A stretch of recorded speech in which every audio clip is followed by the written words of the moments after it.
Welcome everyone to Price Action Live at TradersPost for August 19th, 2025. I'm one of your traders, Tom Hartman, alongside the fearless and peerless Mike Christensen, co-founder and CSO of TradersPost. Up to 4 days a week at Price Action Live, we trade in front of you using the advanced trade execution engine known as TradersPost, the epic software that upgrades your trading. Whether trading stocks, futures, options, or crypto, TradersPost is a must. So today we'll be trading prop firm accounts. Now, Mike, everyone's missed us. We weren't here last Friday. That's we went to we all met up in Michigan, which was absolutely fantastic. Minus the fact that we had to be outdoors. Just can't do anything about that. But what felt good was that getting to Michigan was just a series of indoors. So that was really. With the airports and the planes, I never felt I had to step outside a moment in my life. So that felt pretty good. So for those who don't know, Tom is a massive fan of being outside, clearly, and enjoys all the outdoorsy style events. So we also took what probably felt like an epic hike to you as we strolled past the river near the downtown area where we were at. And I think you almost got attacked by a mosquito. Do I recall that correctly? Absolutely. There was a breeze I also felt, and trees were very ominous. The whole thing was very jarring. But I did it for the team. I did it for the crew. You absolutely did. I appreciate you taking one for the team. It was definitely good to get everybody together. This is our first time actually getting together as a team. We've actually only ever worked virtually. Tom and I met originally on Fiverr until we brought you on as a full member of the team. Trevor lives outside of Detroit, which isn't too far from where John lives in just outside of Grand Rapids. And of course, your brother isn't too far from you there in Canada. So we're all kind of in this remote area, and this was a nice opportunity to get everybody together. Yeah, it was great. The one thing I hated more than the outdoors was how fit everyone was, other than myself and my brother. And so we have been shamed into losing weight and getting into shape because self-imposed shame, by the way. But also, of course, that's the best kind of shame is self-imposed. That's the stuff that stays in you for life. Can't blame anything on the on anyone else. Well, you're setting up your system here for trading. I just wanted to go ahead and do one more thing. We're going to be using a TradersPost platform here in order for our prop firm scaling, our prop firm trading, scaling out prop firm accounts. So essentially, I've been used to using two prop firm accounts tied to my TradersPost account, so that when I send a signal through, it comes through on TradersPost and connects to both accounts. But I added a new one this morning, so I just wanted to show everyone how I go ahead and update that within the back end. So essentially, within Topstep, I added a new account, and now I'm going to head over to my broker and to the... Oh, let me just see here. I'm just going to edit my broker, edit my connection, and now I see my new account is showing up over here.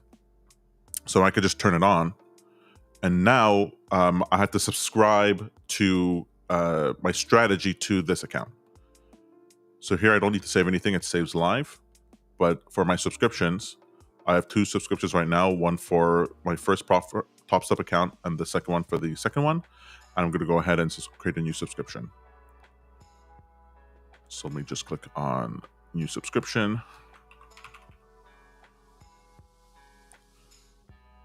Connect to my third one.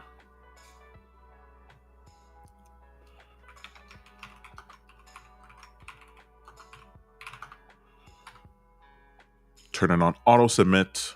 I want to be able to do bullish and bearish.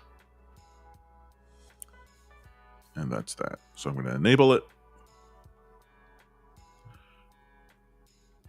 And now that it's set up, when my order comes through for my main strategy, this prop firm account, it'll be connected to all three subscriptions underneath it.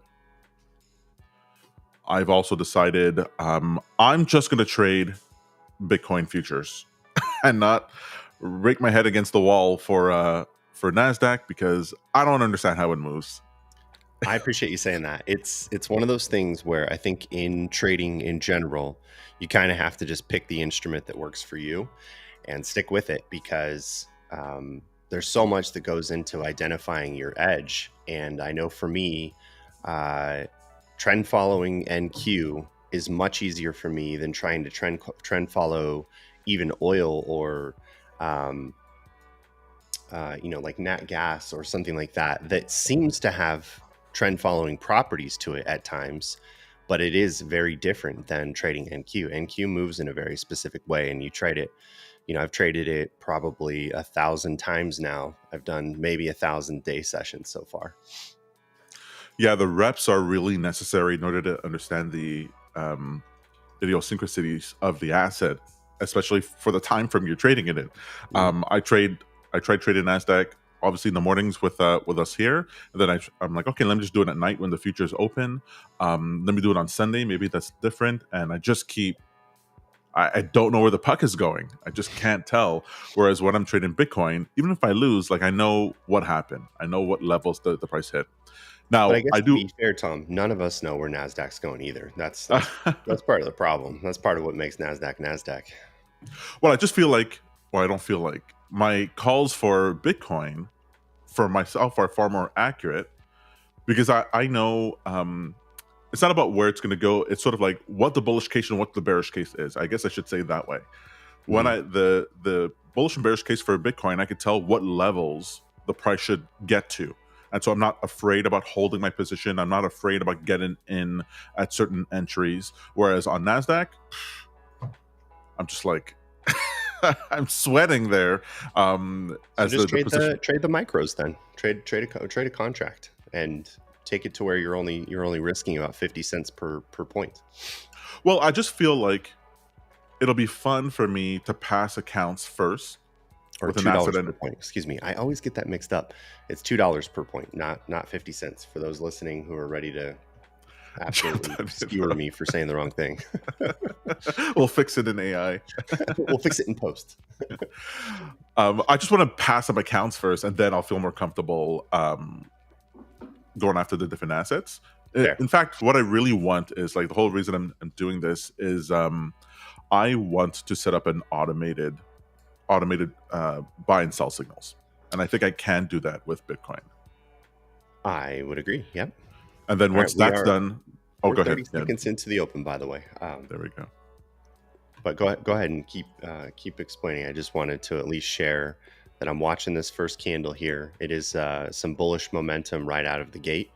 So I'm going to keep an eye on this for a few minutes. It's more that I want to set up an automated solution for Bitcoin and then go back to trading Nasdaq manually, and then have both things running. I think it'd be fun to have like those orders going through on its own, and then using TradersPost in order to also trade manually. I want to do that mix. All right, so Bitcoin's moving up to where I expect it to go. So on my chart over here, I have Bitcoin at 116. And if it breaks above 116.2, then I'll be in bullish territory. If it reverses, then we're headed lower to 84,000. So let's see. Regarding Nasdaq again, or the whole market, there's really not a lot of data being reported today that is all that important. We got preliminary permits and housing starts that came in this morning. Housing starts were actually higher than forecasted, so that's kind of good to see. We got some new homes coming. But no other economic data that should have a big impact on price. Right. Later on this week, we do have the minutes, the Fed minutes that are coming out. We have some oil that's going to be reported, and yeah, those are the initial jobless claims are coming out this week, so that might be fun. Might be highly contested now. All right, so we're shorting from resistance.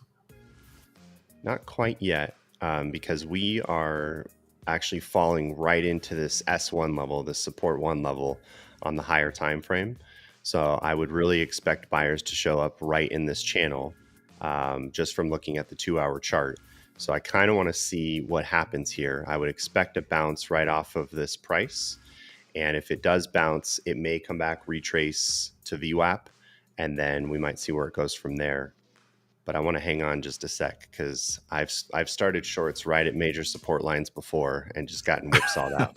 Right. Yeah. So that's the other thing. Like we've been learning here that those opening candles are dangerous. I mean, no question, this looks very, very bearish. Lots of volume, but on this particular chart, you're looking at electronic hours versus the session. So the volume from this opening candle is definitely prominent because we're only a few minutes in and there's quite a bit of volume already. About 6,000 contracts traded in the third minute, 4,200 in the second, and 3,900 in the first. So overall, you know, we're what was that? About 14,000 contracts traded right off the bat. Plenty of volume to indicate that the market wants it to go down. We had that move last week, I think it was, where it just completely reversed in a way I just never expected it. All right, look at that. That is one hell of a fall. I want to like this. It just keeps going. All right, now we're almost outside of my channel entirely, almost towards the bottom of the regression trend on the 2-hour chart. Again, I just feel like I'm gonna get fooled on this one though. That's right. I'm definitely waiting. I am definitely waiting. There's always another trade. Yeah, I think what might make more sense is to wait to see if my bullish thesis starts to show up and start to get ready for the reversal. So I'm going to get that long prepared for the other side of this. My target for the low for Nasdaq would be ultimately 23.4 with a bounce at 23.5. So we'll see here because we are bearish on my indicators. Wow, look at that. So it's the same thing on Bitcoin? Bitcoin is a little bit, no, Bitcoin has more room to bounce around here. We're like in the middle of two levels, support and resistances. So this must mean, oh, interesting.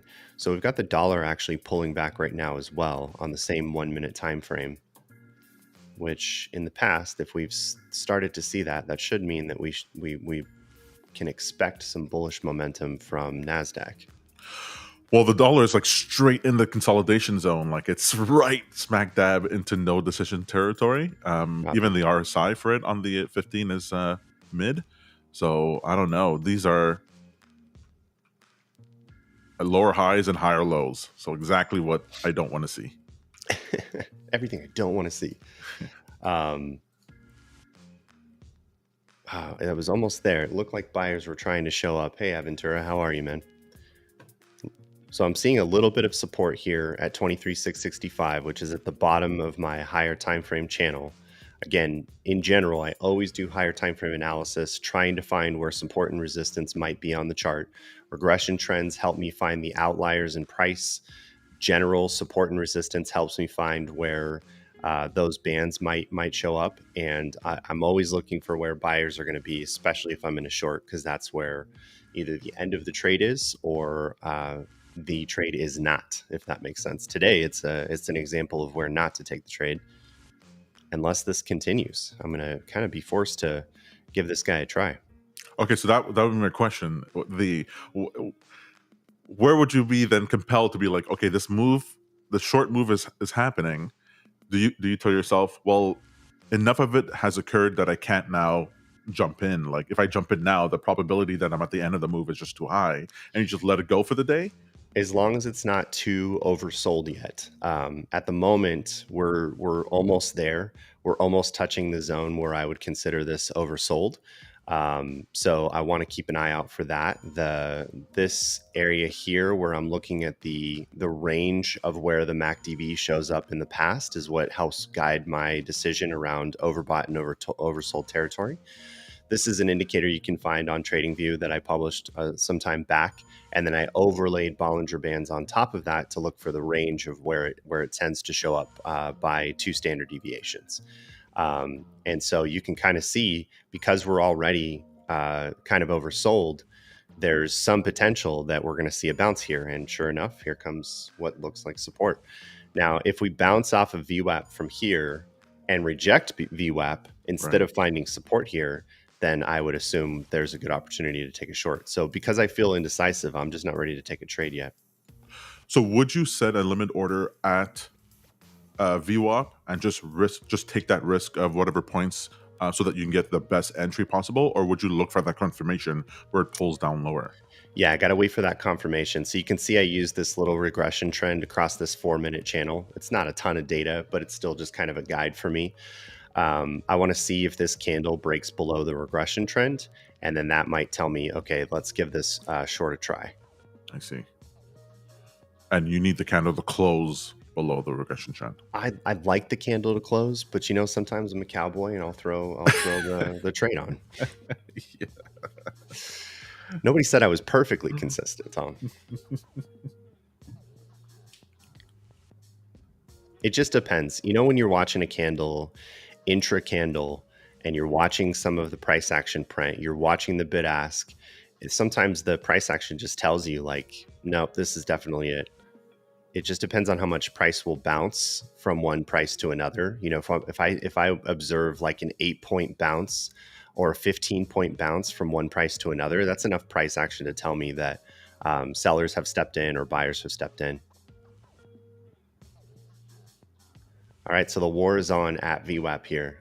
The candle closed. It looks pretty bullish. You know, obviously that's a bullish candle, but it's still closed on the VWAP line.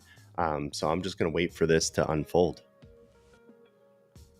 I've got my buy line ready, my sell line ready. I'm ready to go either direction, but I'm kind of neutral right now. I have no idea if this is going to be a long or short. Well, as far as Bitcoin is concerned, my weekly trade bias is long towards 120-ish, 119.9. But there is a level below us at 112.5 that is calling the price. So I've been short, well, I hate. Oh, how silly of me! Forgot to enable my strategies, guys. Don't forget to enable your strategies at the start of the session. Hey, that actually saved me. How do you like that? Cowboy Mike. That's Cowboy Mike, folks. Oh, and look at that. It's going the opposite way. All right. Oh, so my Lord God Almighty. How lucky was that? Don't forget to enable your strategies unless the trade was the wrong trade to take, guys. That's like when you look down and you have to tie your shoelace. You're like, oh, right. And then the car just misses you. That's going to hit you on the street. Exactly. That was hilarious. Oh, my Lord.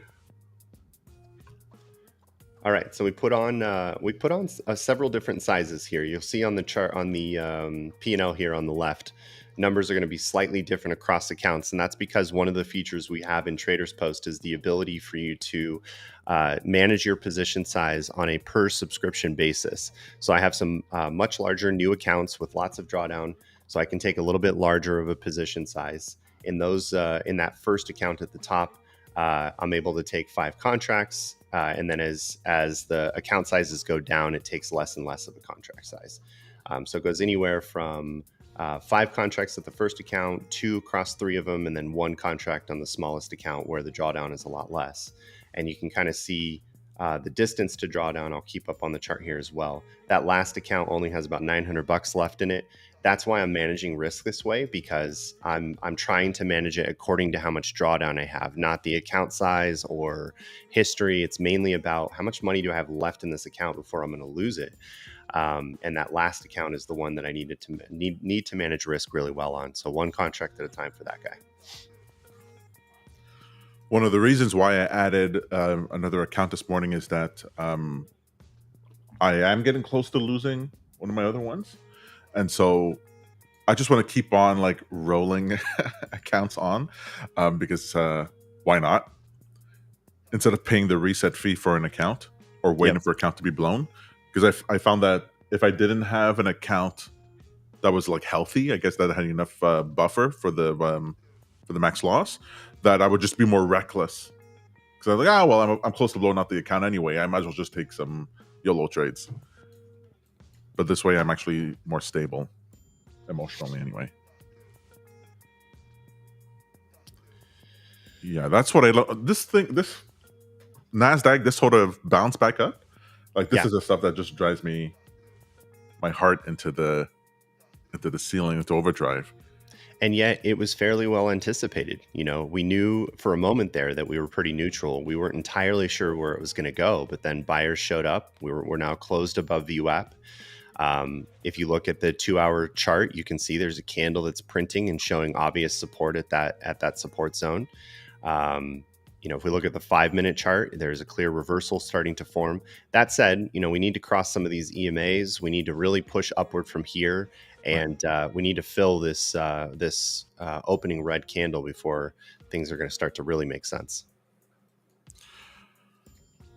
I always have this flashback to the Jim Cramer clip. I don't know if you've seen this. It's like infamous now, where he's talking to somebody like super casually, even though it's on camera, talking about how as a hedge fund manager, he'd manipulate the futures market in the overnight session in order to get people, you know, to get retail traders trapped or whatever on the open, or just think it in a different way. And then he would wash them out and then rinse and repeat and just basically manipulate the tape, paint the tape in order to get the results that he wanted.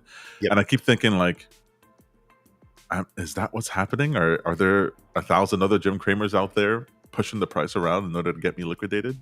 It can happen. I remember during my CMT training, there is a concept called a specialist breakout. And a specialist breakout basically is designed to look for clear zones of resistance. And man, am I going to get stopped out on this? Yeah, it looks like it. All right, well, let's do it. Okay, so not a huge loss, fairly well managed risks so far in the first trade. Let's go ahead and reverse direction though once this candle closes.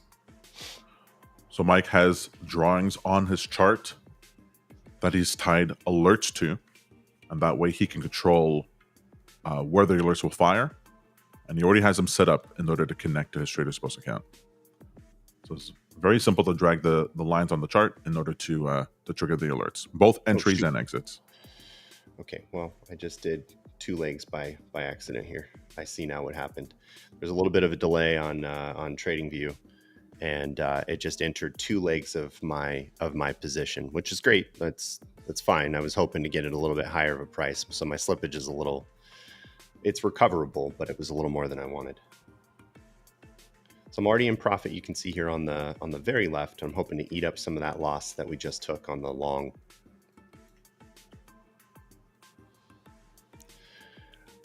To your point though, Tom, this is annoying. I hate this. I was hoping that was going to print for support, and now we're coming back and going the other way. So sure, it's possible this is a specialist breakout where essentially sellers will start to buy and create some buy demand so that those orders start to print in the order book and print on price. And that creates a fervor of buyers that then generates liquidity so that a much larger seller can step in and sell right into that liquidity. Right.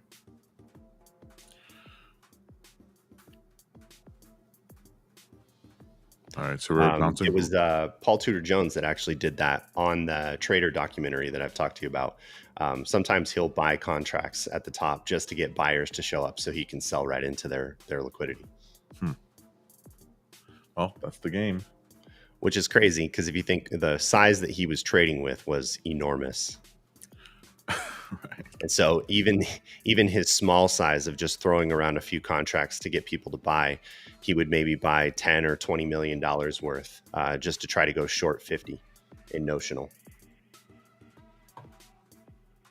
All right, not so bad overall so far. We've almost eaten up all the losses from the invalid long from the morning. I might even add from here. I'd say if we break these 2 candles, let's see if we can add and start a new trend here. This out of the way.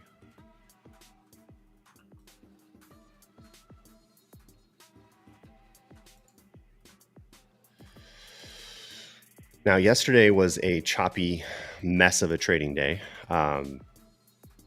So I want to watch out for the same potential today, where what looks like the formation of a new trend starts to get invalidated and almost immediately turns the opposite direction.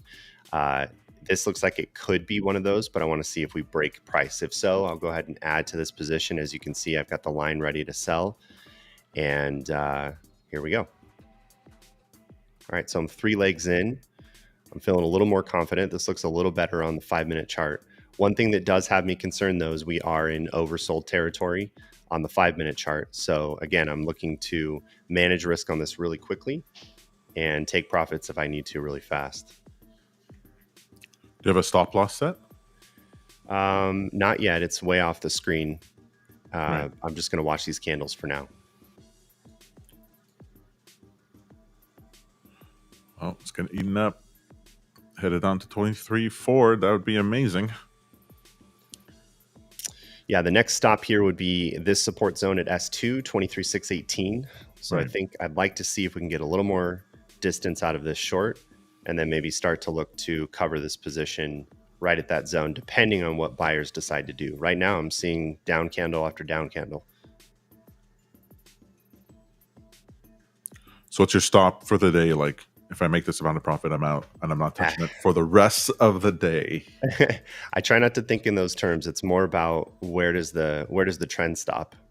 I see. Most of these accounts I've already set max profits in so that I don't exceed the max profit allowed for me to violate my consistency score. And that gets auto liquidated within Tradeify. It's one of the reasons I like Tradeify so much, is that I have the ability to set risk parameters in the accounts.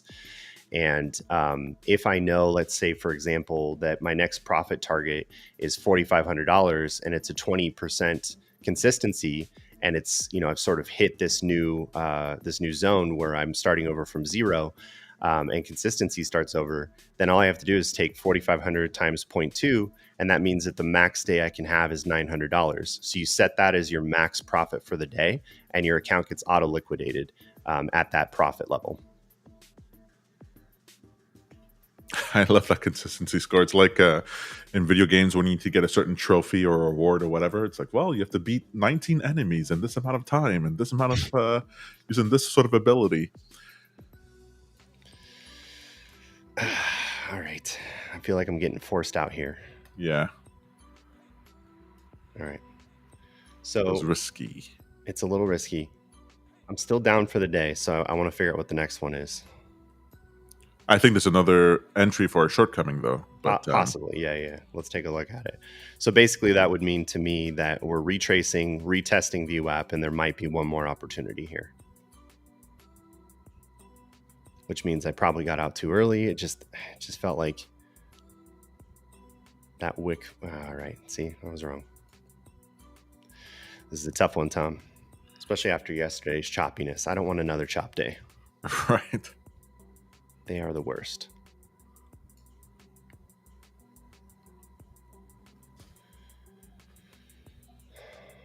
Historical volatility is about 260 points, possible 550s. Interesting.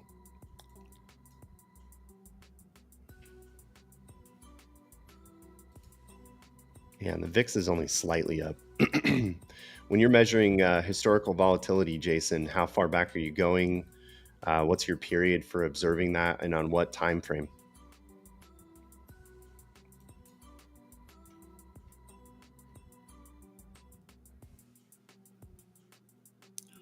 I always find it hard not to.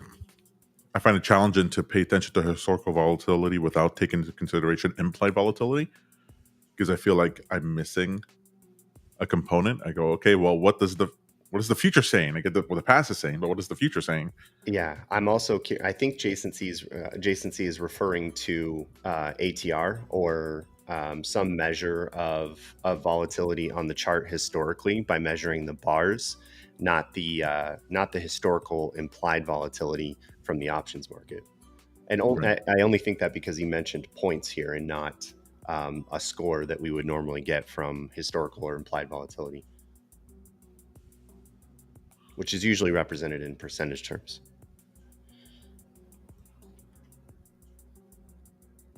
All right, so we found a bottom here.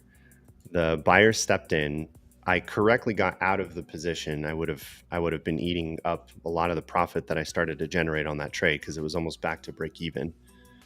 We're not seeing a ton of travel here so far, and it's starting to look very choppy like yesterday. I'm still neutral too on direction. Yes, ATR, gotcha. Still kind of curious on your the period of time you're observing there and on what time frame, because obviously the number that you get from ATR can vary vastly from time period to time period and from how much data you observe.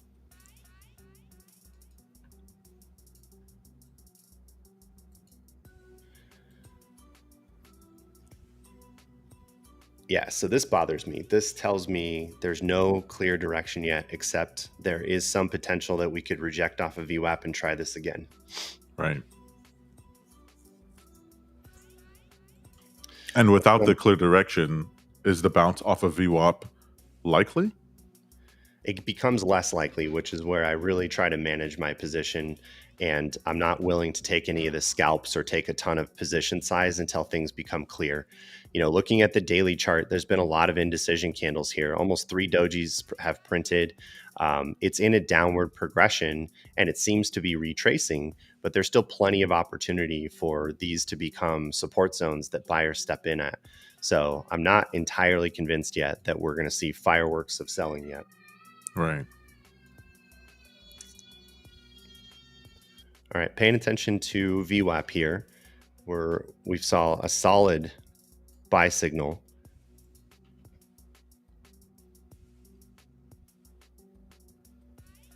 That candle right there at 853 looks pretty strong.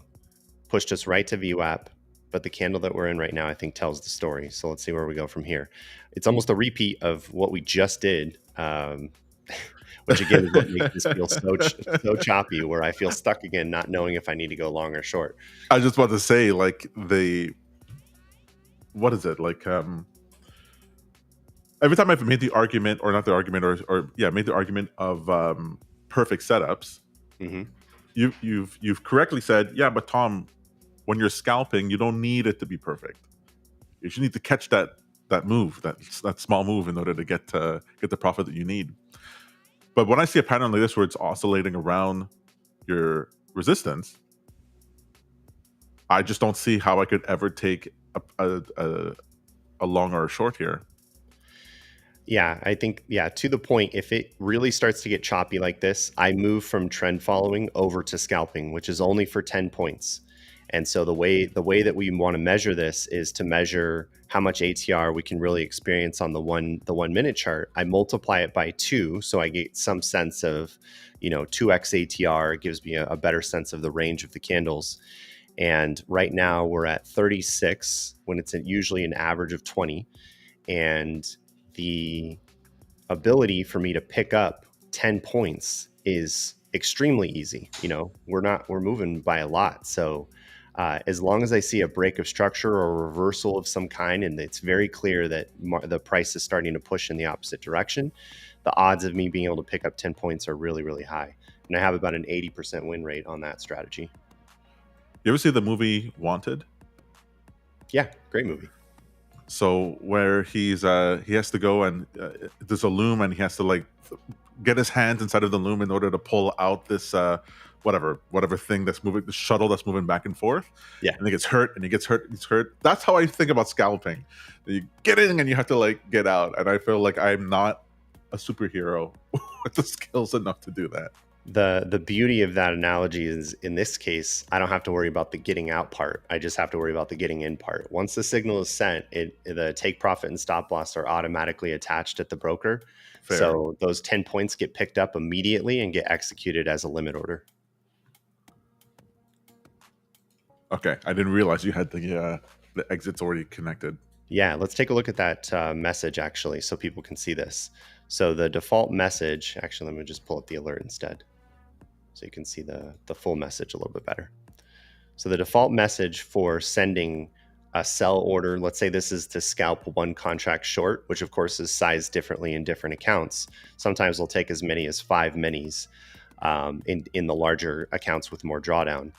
I send along the price, I send along the time and the ticker, and then the take profit is set to 10 points and the stop is set to 20 points.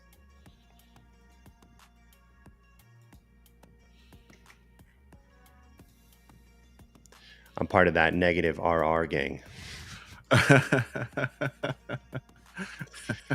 Which Tom and I still kind of chuckle at. We're like, we get what you guys are saying, but the number isn't actually negative. It's just less than 1. Fractional RR doesn't have the same Yeah, ring it just to doesn't have the same ring to it, does it?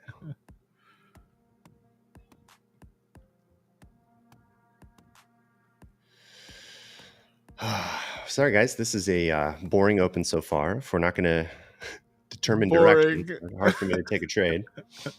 But interestingly, price kind of moved right back up to that S1 line, the one that we found earlier. So we're right in the middle of this band. We got a minute 23 on the 2-hour chart left to see if we can finish this candle. It looks like support if it does close in this way. And it could go up from here, or it could go down. Again, I'm pretty neutral still. When I hear it could go up or it could go down, I hear time to give all my money back to the markets.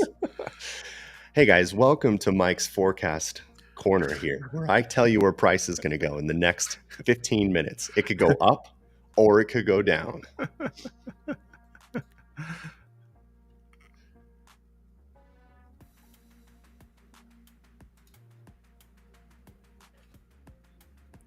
One of my favorite types of scams is where people will send a prediction for a stock or whatever it is to 10,000 people, and to half of those people they'll send that it'll go up, they'll have to send it will go down, and then they'll have a cohort of people that they were right with. So that cohort of people, that 5,000, they send another signal the next day or next week, it'll go up or it'll go down to half, and they keep doing that until they get down to, let's say, 100 people that, as far as they're concerned, those 100 people, they're like, you've been right this entire time. And then they sell them more of a package, buy this for $10,000, and you too will be able to be successful. And you can rinse and repeat that. It's that sort of thing can happen to you. You can do it to yourself by thinking that you predicted the price for the stock again and again and again and again and again and again, and they go, "Oh, I can do no wrong." You place a big bet, and then you lose because the past has nothing to do with the future. I always love keeping those con artist tactics inside of my mind to make sure I'm not deceiving myself. I feel like there's one of the things to learn about trading is how we trick ourselves too. There's a lot of instances where traders will ignore their own losses and only focus on their winners because there's an identity that starts to form where you want to see yourself as a successful trader. And in doing that, you can very easily delude yourself into believing that you're better than you really are. So many people will actually ignore their own historical performance, ignore their analytics, ignore their drawdowns, and just focus on the winning trades that they've taken, really kind of scamming themselves into believing that everything's going fine. And then they just eat into a much larger drawdown. Man, this is just going to be a chop day, isn't it? I mean, I am not taking these trades, that's for sure. I mean, fortunately, again, I'm managing risk well. I haven't lost much. I'm within my risk parameters, let's put it that way. But I'm getting ready to not add to this until it looks really clear. I thought that was it, but it wasn't a full candle printed below VWAP yet. I made a mistake here, folks, just to point it out, that when I created my strategy or my subscription for my new prop firm account, I forgot to add to position. And so it allowed me to get into one position, but I couldn't get into other ones. And I was like, hey, what's going on? Yep. You have to have this enabled for that to work. I need to do a full walkthrough of how I set up my candles here, Tom. And I think once the trading session is done, and I'm ready to call it quits here, we should just start to record that part of the stream, because I've had a few other prop traders ask me how I've set everything up on the charts here. So I want to run through the strategy settings and run through the lines on the chart, and we'll wrap that up into its own clip. Perfect.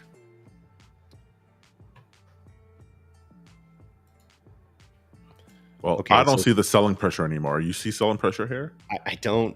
It doesn't look good. It's just indecision here. These are candles that are wiping each other out. You know, if you look 2 candles at a time here on the 5-minute chart, you have a bearish candle that's been engulfed by a bullish candle, followed by a bearish candle that's starting to retrace some portion of it below VWAP. So no, it's very confusing so far.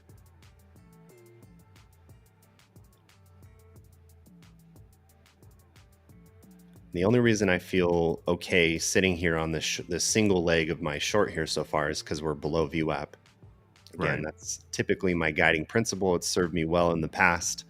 I've been right more than I've been wrong by following that principle. That said, this is one of those choppy days that could absolutely prove me wrong again. However, the overall trend since the 13th is down. So it's like, That's correct. and there was plenty of chop within there, but holding the short within that chop would have still been profitable.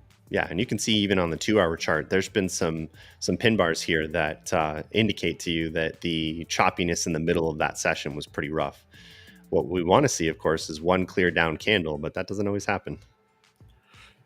It's this wick on the 15-minute for the Nasdaq that's like, to me, too bullish. All right, exiting out again.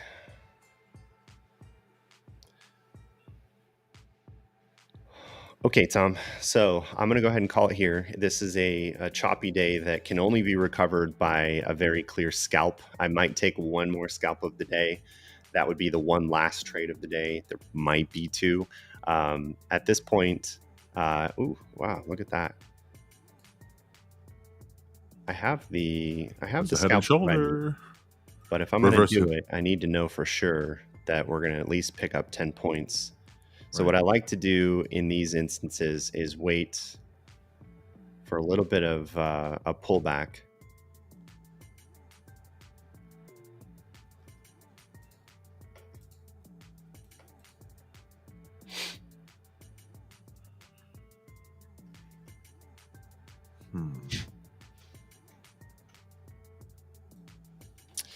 Yeah, I'm not quite ready. The problem with the scalping strategy is that I'm taking on a lot more risk. It's especially on the larger account there. I'm taking 5 minis with 20 points of loss. And as we know, 20 points of loss is $20 per point. So by 5 minis, that's a $2,000 risk. So if I'm going to take the trade, I got to know for sure. Well, we're just about, you mean take the trade long or short? I was about ready to add a scalp long for 10 points up. So no, I knew that wasn't the spot because it had already exhausted. If I was to do it again, I'd want to see it pull back to VWAP and then confirm bullish from VWAP, and then I can easily pick up 10 points from there. But we're still below the EVWAP. So is that too dangerous to take a long from? Thanks, Tom. I forgot I turned off all my other indicators. No wonder I'm doing so poorly today. All right. A lot more noise on the screen here, but Tom is correct. We just bounced off of EVWAP there. I didn't see that because it didn't have the indicator on.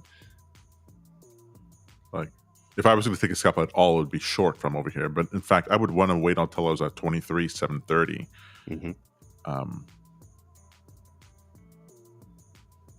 Because this could be climbing up, so it's still indecision. All right, we'll take one last trade here. We're looking for a really good setup for a scalp, basically where price bounce or rejects off of a very specific level, and we're pretty sure we can pick up 10 points from there. That inverse head and shoulders you got on that screen though there suggests that the price does move to 23,763 if you believe in head and shoulders. So this whole thing is like rough.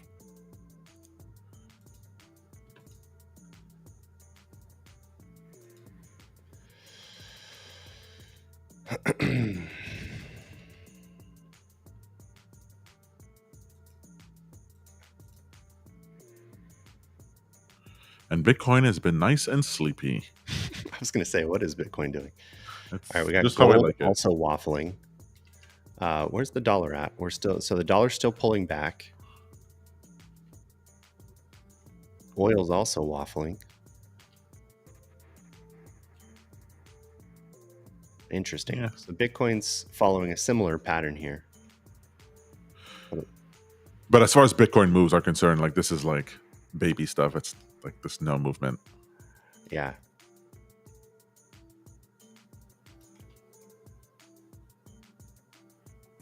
I'm bearish on the 1 minute, bearish on the 15, bearish on the 2.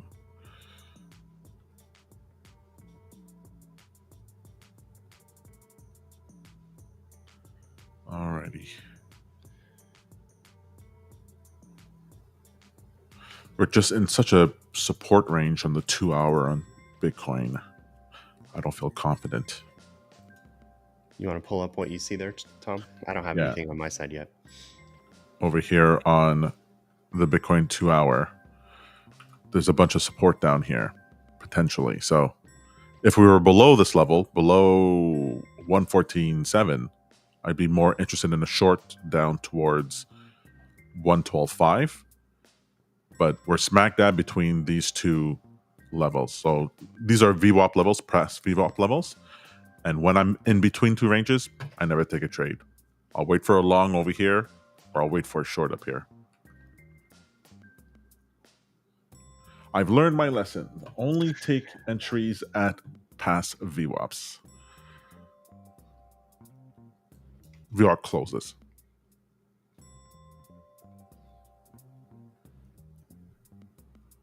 All right. Yeah, you're not in a trade right now. Okay.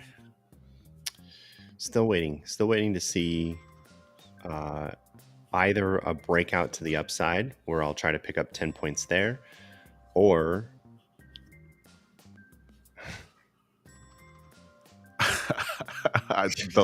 don't go long. just be careful. Like, I just don't see it yet. It's not there. I have a friend, very dear friend of mine, who will message me to let me know. Excuse me. Will message me to let me know that they lost money in a trade. And no matter how many times I ask them, can you please let me know before you enter a trade? They cannot bring themselves to do that. They just press the button and then tell me later on they lost. Yeah, well, that's when you know that they've chosen dopamine over discipline. And he hates himself for doing it. So now I've like added shame to our relationship, where I just berate him every time I go, you see him. Well, being nice to him beforehand wasn't working, so I just yell at him and go, "Do not do that." Yeah. We're looking for the right setups. You don't just take every trade, especially if the risk is high. And for me, the scalps are very risky, and the only way that I'm right 80% of the time is when I take the right one. Right. You were saying before, oh, it's a boring trading session. That's fine. Like, that is totally okay. If the market's boring, your trading should be boring, because we've had some exciting chop days. I like sessions like this. This is the moneymaker right here. This is a clear trend, and it pushes right off of VWAP. It gives you a clear signal. It pushes on for a while until it finds the next support level. This is bullshit. Alrighty.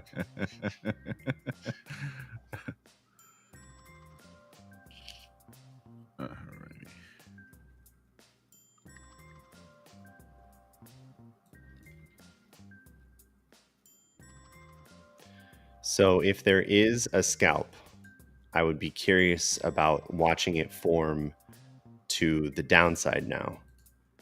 And that's again, right. We only need 10 points, right? Here, let me put up my short position so you guys can see the structure of this. So this is 20 points of loss. This is 10 points of take. Very small position. So let's say, for example, I set an entry under this break of structure, this little bounce that we had here. If that continues, I can pick up 10 points before we touch VWAP. but it's a really risky trade. I don't like that one either. Right. Watch it pay off now. Especially if buyers are like, we don't even need to wait for VWAP. We'll just keep buying from here. Then my short is invalidated immediately. On the flip side, if there's a long trade to take, let's measure that guy out. 10 points of take, 20 points of loss. I could do break of structure here, and that would pick up 10 points almost immediately. I could see that one working. I mean, this just looks like a nightmare, a needle to thread. Yeah, given where this price action has been for several minutes now, though, I'm waiting for something clear to show up, and we're not there.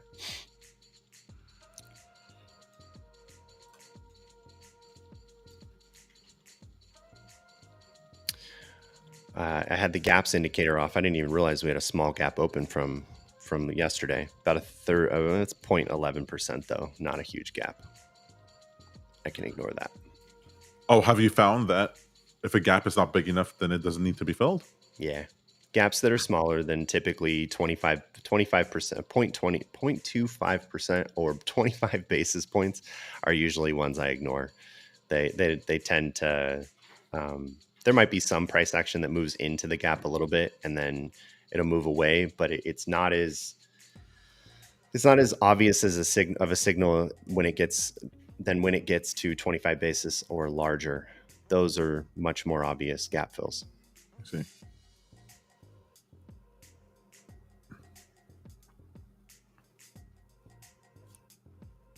Okay, so we're back at that support 1 line. We're pushing back to VWAP. And man, if you guys look at this, remember that short earlier that I was like, oh, well, maybe I'll put in the 10 point. Look at how close it got to profit. And I'm off by 3 points. So I'd already be in the red at this point. Too close. Too close.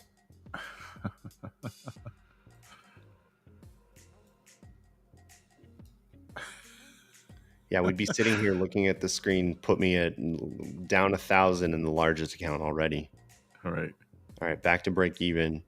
Just simulating this little trade here. How much emotion would you be going through, Tom? Pretty significant. This feels like trying to change lanes in a very high traffic highway, but and you're late. Like you got to get to where you need to go, and you got to get to the exit, and then just not letting you in. Yeah, I don't think this is at all. We're kind of in profit. It's kind of pushing back, but we've already, I think, found the wick off of support for VWAP. If I'm wrong and it picked up the 10 points, oh man, it would have been a very lucky trade. Yeah, lucky is not the word we want to be modifying the word trade. Oh, okay. All right. That would have touched. I could have made money on that trade, but I did not have the confidence behind it. Very interesting. That assumes too that I didn't have slippage on the entry. Right. If it continues from here, for sure, I would have made money on that trade, but that would have been a tough one. All right, so we're pulling back to VWAP now. Let's take a look at what the market wants to do with VWAP. If it's going to bounce, it's going to be around, what is it, 23,693? Let's see. Perfect bounce territory. We're back at S1 from the higher time frame, right in the middle of the support channel. Price is not moving very quickly. ATR is starting to pull back. We started the session up around 38, 2x of ATR, and now we're back down to 31. Now we're pushing below VWAP. All right, I want to go back to the 5 minute because this is starting to form an interesting trend here. This is actually a retrace to the EMAs, and if we print below this 8 EMA, this starts to look like a much better short. Right, and Bitcoin is like giving up the ghost a little bit here on the 1 minute, so.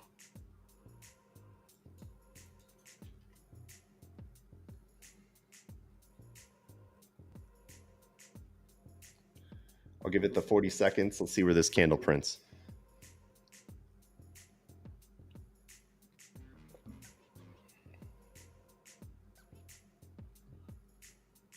All right, so you're going short.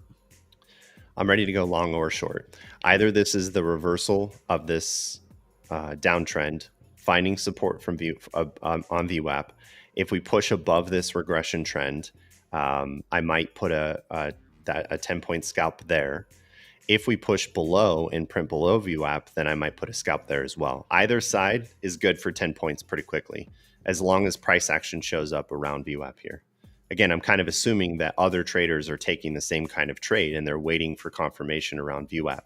If you find that confirmation, then I should see some momentum around this price action that keeps me in my trade and gives me those 10 points very quickly.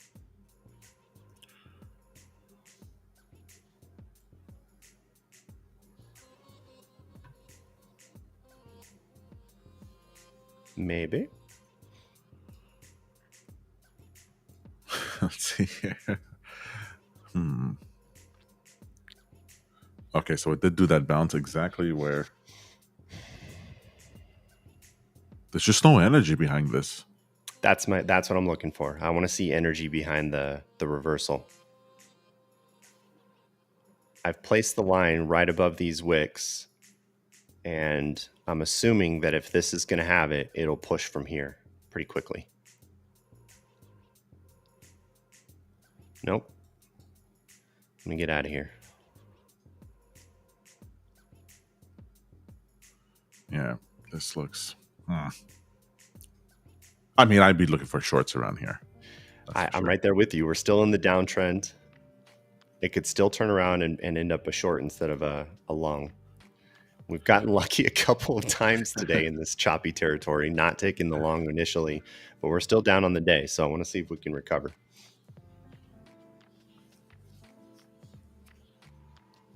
Oh.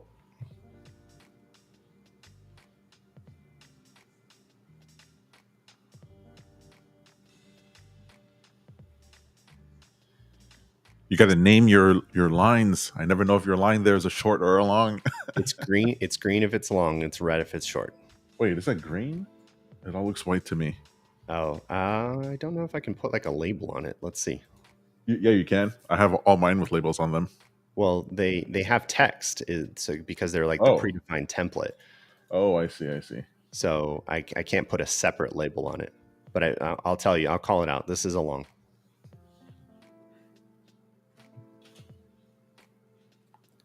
Okay, I'm going to go ahead and put it right above that former wick, assuming that this is where energy is going to show up. You're brave, Mike. I'm very brave on this one. This is a rough session. to go against the short that we've been seeing for days and days. It's like that's big. It's only for 10 points though. Remember, I just need enough energy to go that far. Here, just to spell it out. Here's the trade. If I get in right here, I just need 10 points, which is right below VWAP.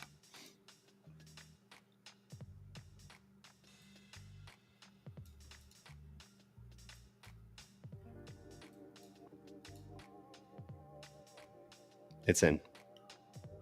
All right. Come on. Where's the momentum?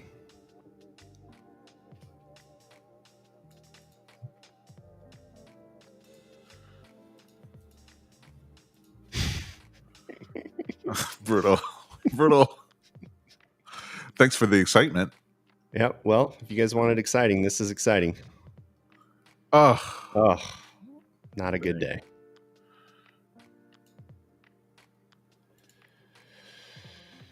It hasn't closed yet. Oh. Come on. Where's the momentum? We're right on S1. We've printed above VWAP.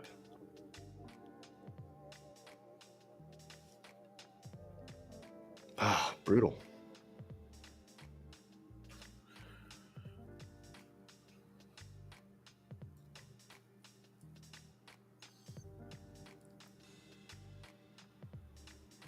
It can. I mean, the wicks are saying it could really go either way. It's no guarantee here. Are those no? Peter says, I'm new here. Are those numbers supposed to be red? You close your mouth, Peter. We call that drawdown. Come on. Oh, that's not looking good. As long as we stay, you're low. Yeah, your low is good. This is annoying. Got to stay above 23.7, but holding that position is brutal.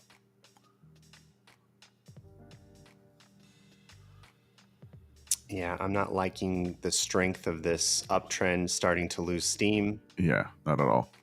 It's kind of going sideways now. If it's going to happen, it would need to happen real quick here. Yeah. Come on.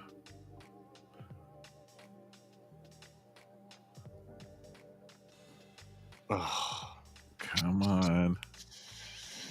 So I'm sitting through half of the loss so far. Oh, no, now I'm sitting through all the loss. Yeah. Okay, it's done. It's done.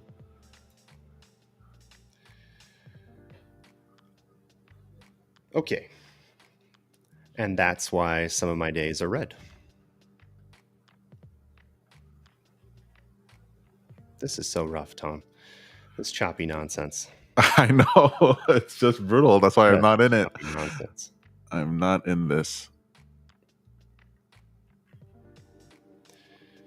All right. So I was able to claim some of the, or at least not take as big of a loss. I got out slightly before the 20 points.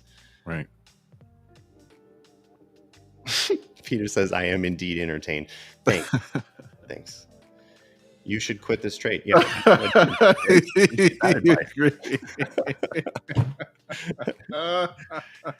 not going to quit the approach if that's what you're saying. The approach works very well. That is the 20% of times I lose on that approach. Right. Y'all want 100% win rates. It doesn't work that way. I very much appreciate the comment, Sumia, but 100% Mike already has the voice inside of his head, so it's saying the same thing. I should have. How come I didn't make profit on that trade? Like it was a choice. Right. Alrighty. Well, no more trades for the session with you, I imagine. Yeah, no more trades today. I think that's good enough.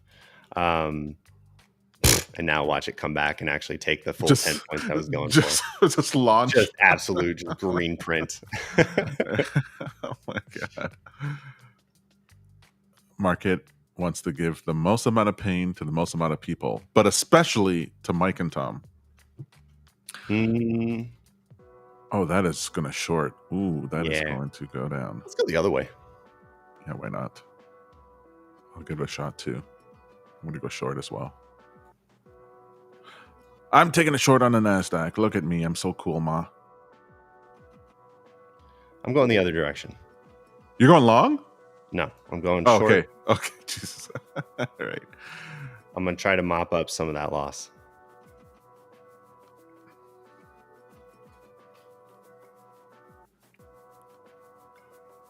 I'm halfway through.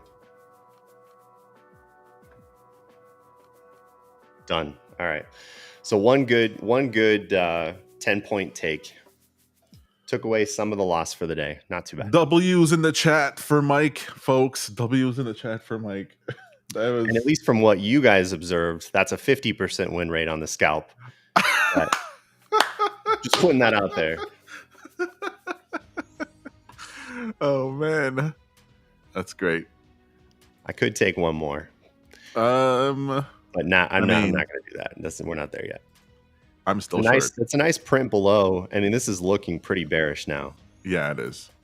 But I'm getting so annoyed from the chop. See, I have a rule that when I feel like, okay, it's just too much, I take one last trade. One last one. Because then I just go, that's the feeling right before success. I mean, that's a good way to look at it. That often is the case. I would take the short. Let me look for the entry here. Contract. Because the reason I do it is that my next trading session, I could just lose the first trade anyway. So it's like, why not just do it here? I wouldn't do a scalp, though. I would not do the scalp. This does look like the start of a decent trend again. Yes. we've been getting whipsawed and chopped out so much that it's just, usually I would say we got to avoid the chop. But we've been there before where it starts out choppy and then forms a trend for the rest of the session. So I'll leave open the possibility that's the case here, but I'm not going to do the scalp. I'm going to go ahead and just form a trend, a trend strategy. Yeah, so I added short. I'm short right now. So I started one leg of the short. We're already in profit. Looking good.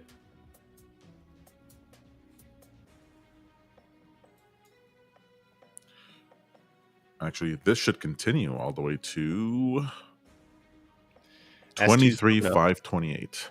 I've got 23,623 is the next point I'm paying attention to. This is where we saw a clustering of support here on the 2 hour back on August 11th. Oh, I think we have way more downside than that, Mike. I hope we do. I'm in a short, so of course I hope I do.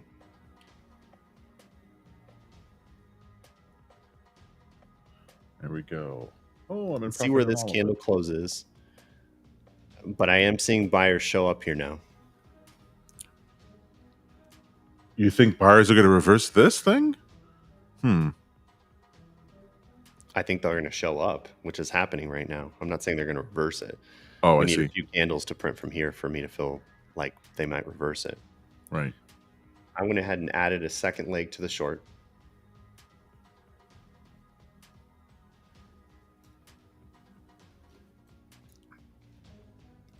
So actually, I should go back and check our previous price action lives, but around 10:30, that's like when the trend like starts for the day, right? You've mentioned this something like this before. Like there's a certain Not amount of candles at the beginning.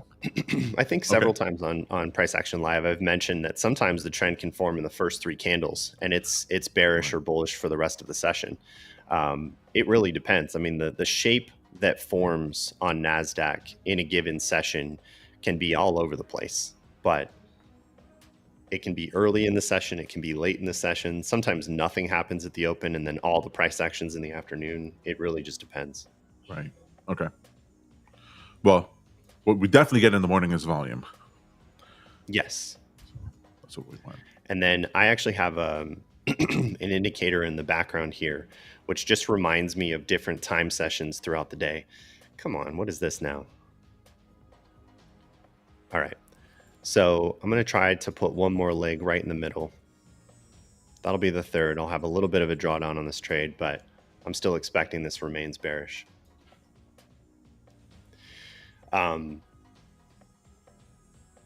Right around, I think, let's see, what do I have the...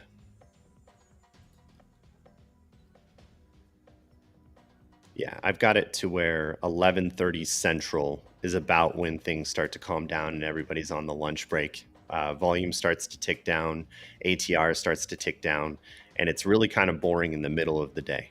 And then things start to pick up in the last 2 hours of the session. Right.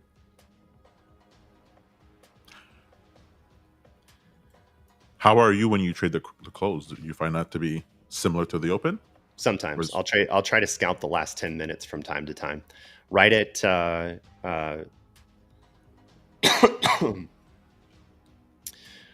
at 1:50 my time, 3:50 Eastern. The last 10 minutes, you'll see a volume candle spike at the 50-minute almost immediately. So I'll wait for that to print, and then I can assume direction from there. If the data is strong enough, then I know where I can get into a trade and scalp out 10 points again. From what I understand, that's either positions being covered or often institutions getting at the close of the day. Like that's what they want. They don't want the... Sometimes it's rebalancing engines too. There's a whole lot of retirement portfolios that rebalance in the last 10 minutes. A lot of them are at the open, but a lot of them are at close as well. And they never do it at the last minute. They usually do it on the 50. Let's see.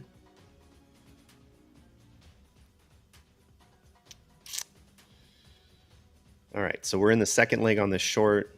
I see the bullish candle starting to form here, but it's not printing a higher high just yet. I'll go ahead and allow for a bit of a drawdown in this trade. and maybe add a third leg to it. Oof, the third leg, that would be the hard one. We did bounce off of the S2. We actually wicked on it already. So I got to be real careful on this one. I just got stopped out. Not stopped out. I had moved my stop, so now I'm out. Got it. Let me close you. And same thing's going to happen on Bitcoin. Okay, well, that's it for me then.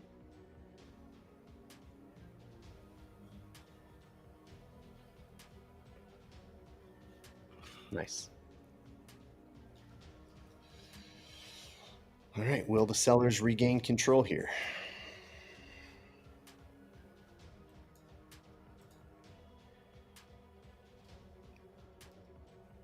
So far, so good. About half of that bullish candle is already retraced.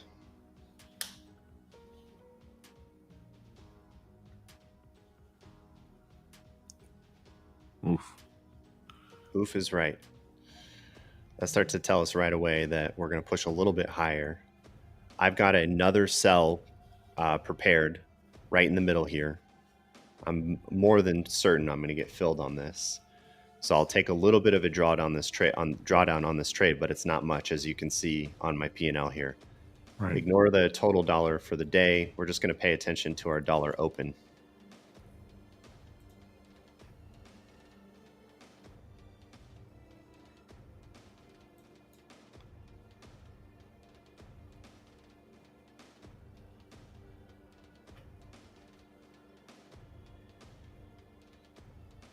So did you enter the third leg? Not yet. Okay. I put it right in the middle here, assuming it may be bullish enough to fill me there, but it doesn't look like that's going to happen. If sellers regain control here, then I'll add and join into this downtrend again, and I'll add the third leg a little lower than I'd like. I see.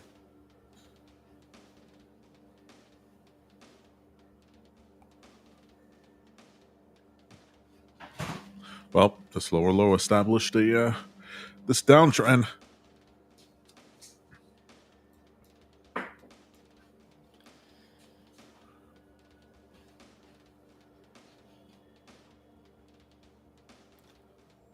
Like I said, this is a weird trading session, but maybe this is finally going to start being the downtrend. All right, third leg added. I'm going to keep my stop pretty tight from here, and then we'll call it. And then, Tom, I want to work on a walkthrough of some of the strategy settings here. Sounds good.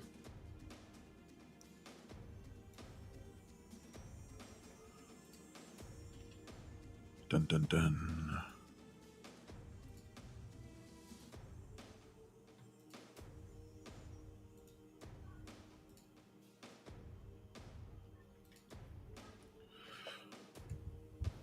We picked up some more viewers. If you guys are interested in this, we do this Tuesday, Wednesday, Thursday, and Friday, 9:30 a.m. Eastern Standard Time.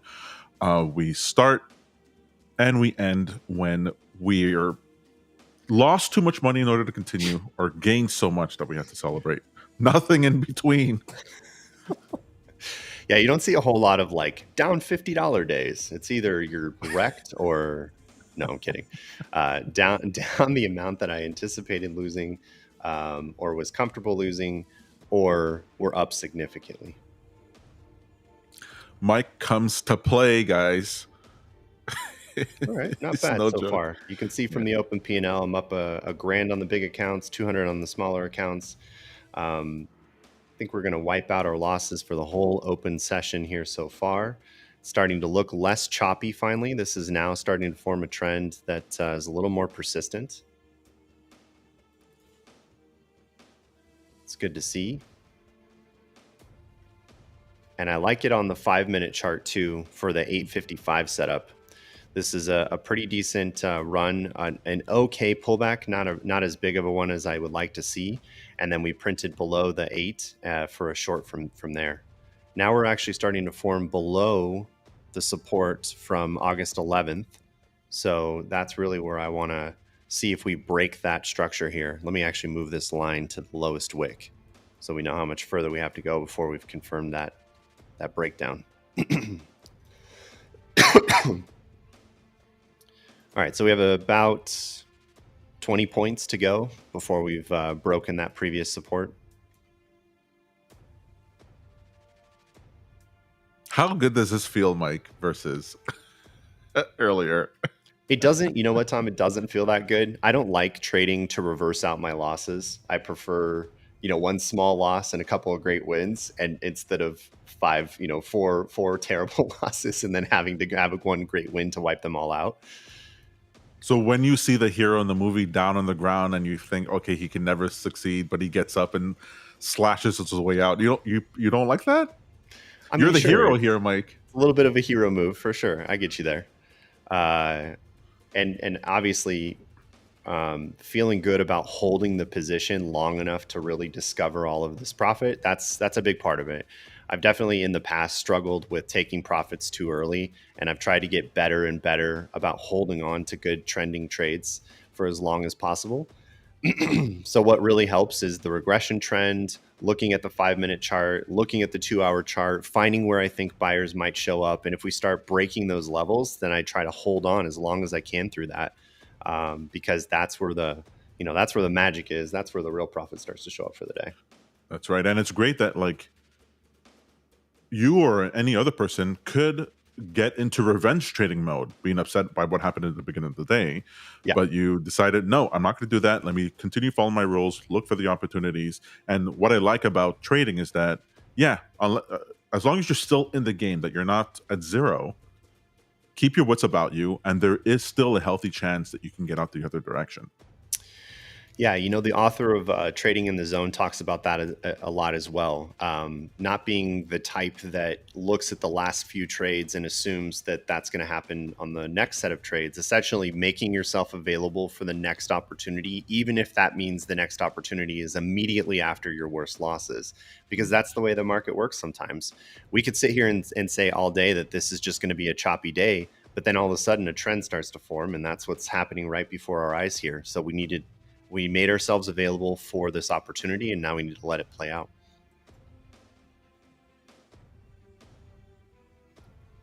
So this could end up being a break-even day. I don't know how much further this trade really has, but assuming there's a little bit left in it, I can at least wipe up the losses for the day. Well, I do think the Nasdaq at least goes to 23,532, 528. You think 528 is possible? Oh, yes. I think it's definitely possible. Ooh, I would love that. I got to be careful though. I think I forgot to set my max profit in a couple of these new accounts, so I may go beyond what I'm allowed. No, that's not true. Never mind. Sorry, guys. That was silly of me. My dollar open is irrelevant to the total profit for the day. Right. So I just need to make some money in these accounts today. So I'm very happy if this goes down significantly.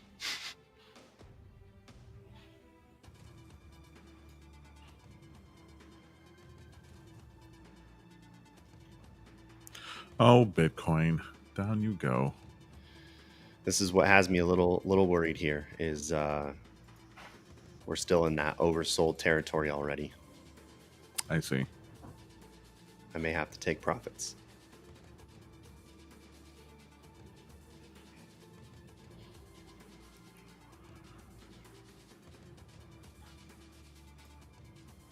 I'm going to just place that right there. That was the most bullish candle I've seen in the last 3. I've got it right at the top of the wick, but I'm really hoping this thing continues. What I try to do is start the regression trend on the next sequence, looking to see if it's starting to form what looks like an uptrend. These get invalidated all the time, which helps me stay in the trade as well. I see.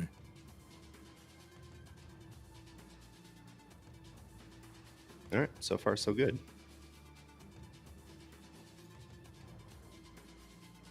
Look at that. Your boy Tom is up for the day. Yeah. And we are effectively at break even now for the whole day. You did it, Mike. You did it. Woo! Cleaned up the mess. That's what you guys came here for, right? Watch somebody lose a lot and then gain it all back. You have no idea how right that is, Mike. I don't want to see someone win all the time. Blech.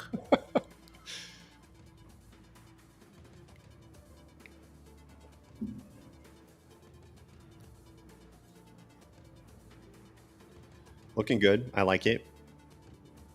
I'm starting to see how 528 might be possible. Yeah. Peter says elbow cough, which I now understand to mean dab. So there you are, my friend.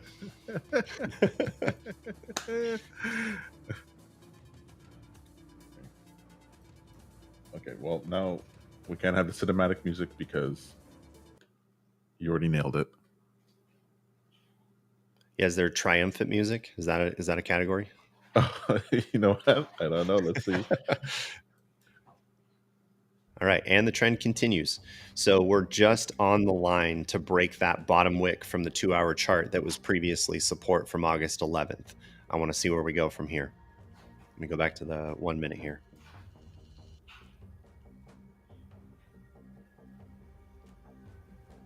In my mind, this could be an area where a lot of sellers are ready to show up.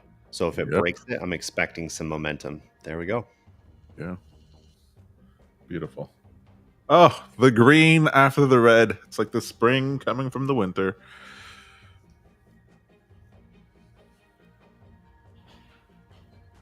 That is. And the trend continues. I can't tell you how valuable these regression trend indicators are. Yes, you have to paint them on the chart yourself. No, it's not an automated tool. Yes, you're going to have to decide for yourself how to interpret the information from the regression trend. But just remember, it's a very useful tool to help you understand the relationship between time and price. I have mine set up to actually observe 3 standard deviations, which is a good portion of all the data, 99.7% of it, and the 3 standard deviations help me understand the real channel that we remain in. So I can see where things might be oversold. I can see where they might be overbought, where reversals might show up within the channel. I think I might need to get out here, Tom. Yeah. I thought we might fall a little bit further, but that candle. I think we could, but yeah, that's a pretty bullish candle. Yeah. That's a lot of volume too. All right, I'm going to put it right about halfway through here. Right at S1, hoping that still serves as resistance, and I'm right above it. But if we keep going, even better. That's 591 for you? 23,591? 591 would be my exit, yep. Okay.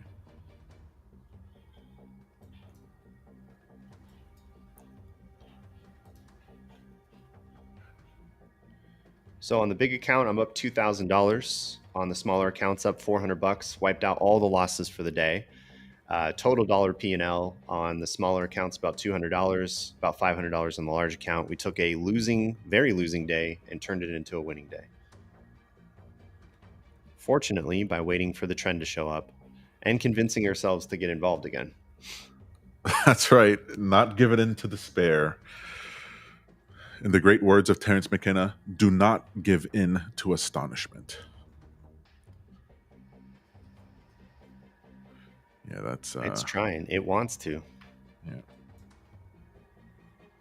It wants to keep falling. But path dependency. Oh, L. I got a potential bounce coming. All right. Did you take something there, Tom? Yeah, I'm in a short. I'm getting out of the short here. Even though I think it could still go, I don't think I can stay. Okay, that was a break-even day then.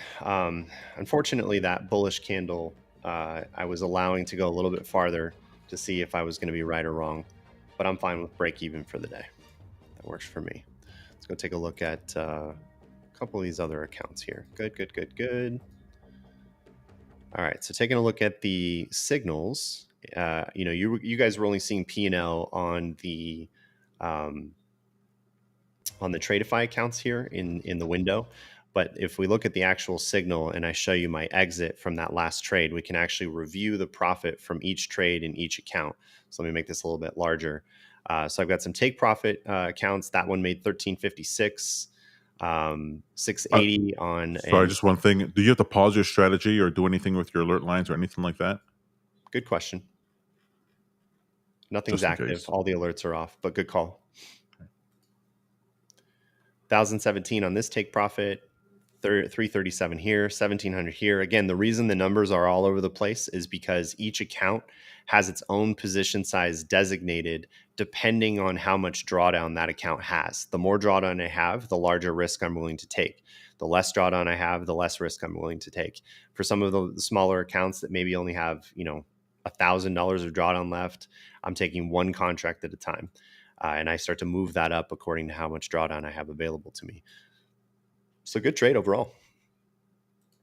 Yeah, excellent. If you had to live trade journal this, like, what would be the lesson for next time? Or is this is just what can happen in the markets every day? Typically, I would say, if chop starts to show up here, I would try to avoid trading these conditions. But I think I did everything according to my rules today. I'm probably let a couple of these trades go a little too far. I think one of those scalps didn't make a ton of sense and could have made more sense. But that's okay. This is part of the process. Cool. I did pretty good. Awesome. So do you want to do the recording now, or? Yes. So for those that are watching, I'm basically going to create a tutorial on how we've set everything up on the charts here. And we'll try to set this up with one prop firm account and set up a strategy, or I'll set it up with two, actually. I think I have some Apex accounts that I'm willing to take some risk on. And we'll see if there's an actual trade to take. But man, I should have stayed in that trade, Tom. Yeah, I just entered a short myself. I swear, sometimes, but it's risky. It's risky here, risky. but it is risky. I would have had to suffer through a little bit of a drawdown there.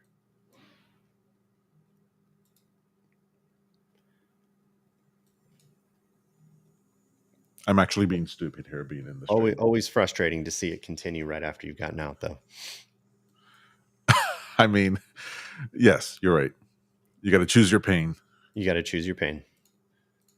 So you can see this is another, if you continue the regression trend down and you just start to paint what that uptrend would look like, even if you pull it all the way sideways here, you can kind of see this uptrend was invalidated. You'll know that it's a reversal when this smaller regression trend starts to break out of the larger overall regression trend that we started in. So what I tend to do is find the lowest candle on the downtrend, and then I start to build a new regression trend up. And that's what helps me understand if a new trend is starting to form against it. So we got out right here, and we weren't using the regression trend to determine if we were breaking out. It was more about how bullish that candle was and how we broke to a new candle. But we just, I guess I should have had it on, I should have had the exit here at 23,599 on the previous candle. So that's probably one improvement. Again, I mentioned this before. I'm trying to improve my ability to stay in these trends a little bit longer. And that's one way that's helped, is really trying to spend a little more time determining if a reversal is really coming or not. And this is definitely not the sign of a reversal yet, as we saw. Okay, so what I want to do is clean up my charts. I'm gonna eliminate all of my alerts, and we're basically going to build a new strategy from the ground up with some rules in mind, and we'll connect a couple of prop firm accounts to it, and we'll show how to build all this from the ground up. So let's delete all of these regression trends, long positions. All this can go. We will keep those, and I'm going to hide the old trading lines. We're going to make some new ones. And I also want to turn off my alerts.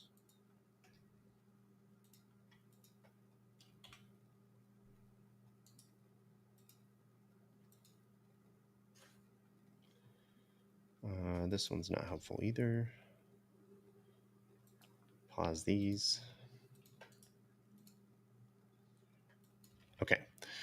And then we'll turn off, I guess we'll leave VWAP on. We'll turn off the sessions and the EVWAP and the previous day high and low. I'm just trying to get the charts as clean as possible so that there's not a lot of noise here. Anytime somebody's learning something new and you've got 900,000 things on your chart, they're like, what am I looking at? Okay, so now it's super clear, just VWAP. This is pretty easy to see. Anything else I need to clean up on here, Tom, you think?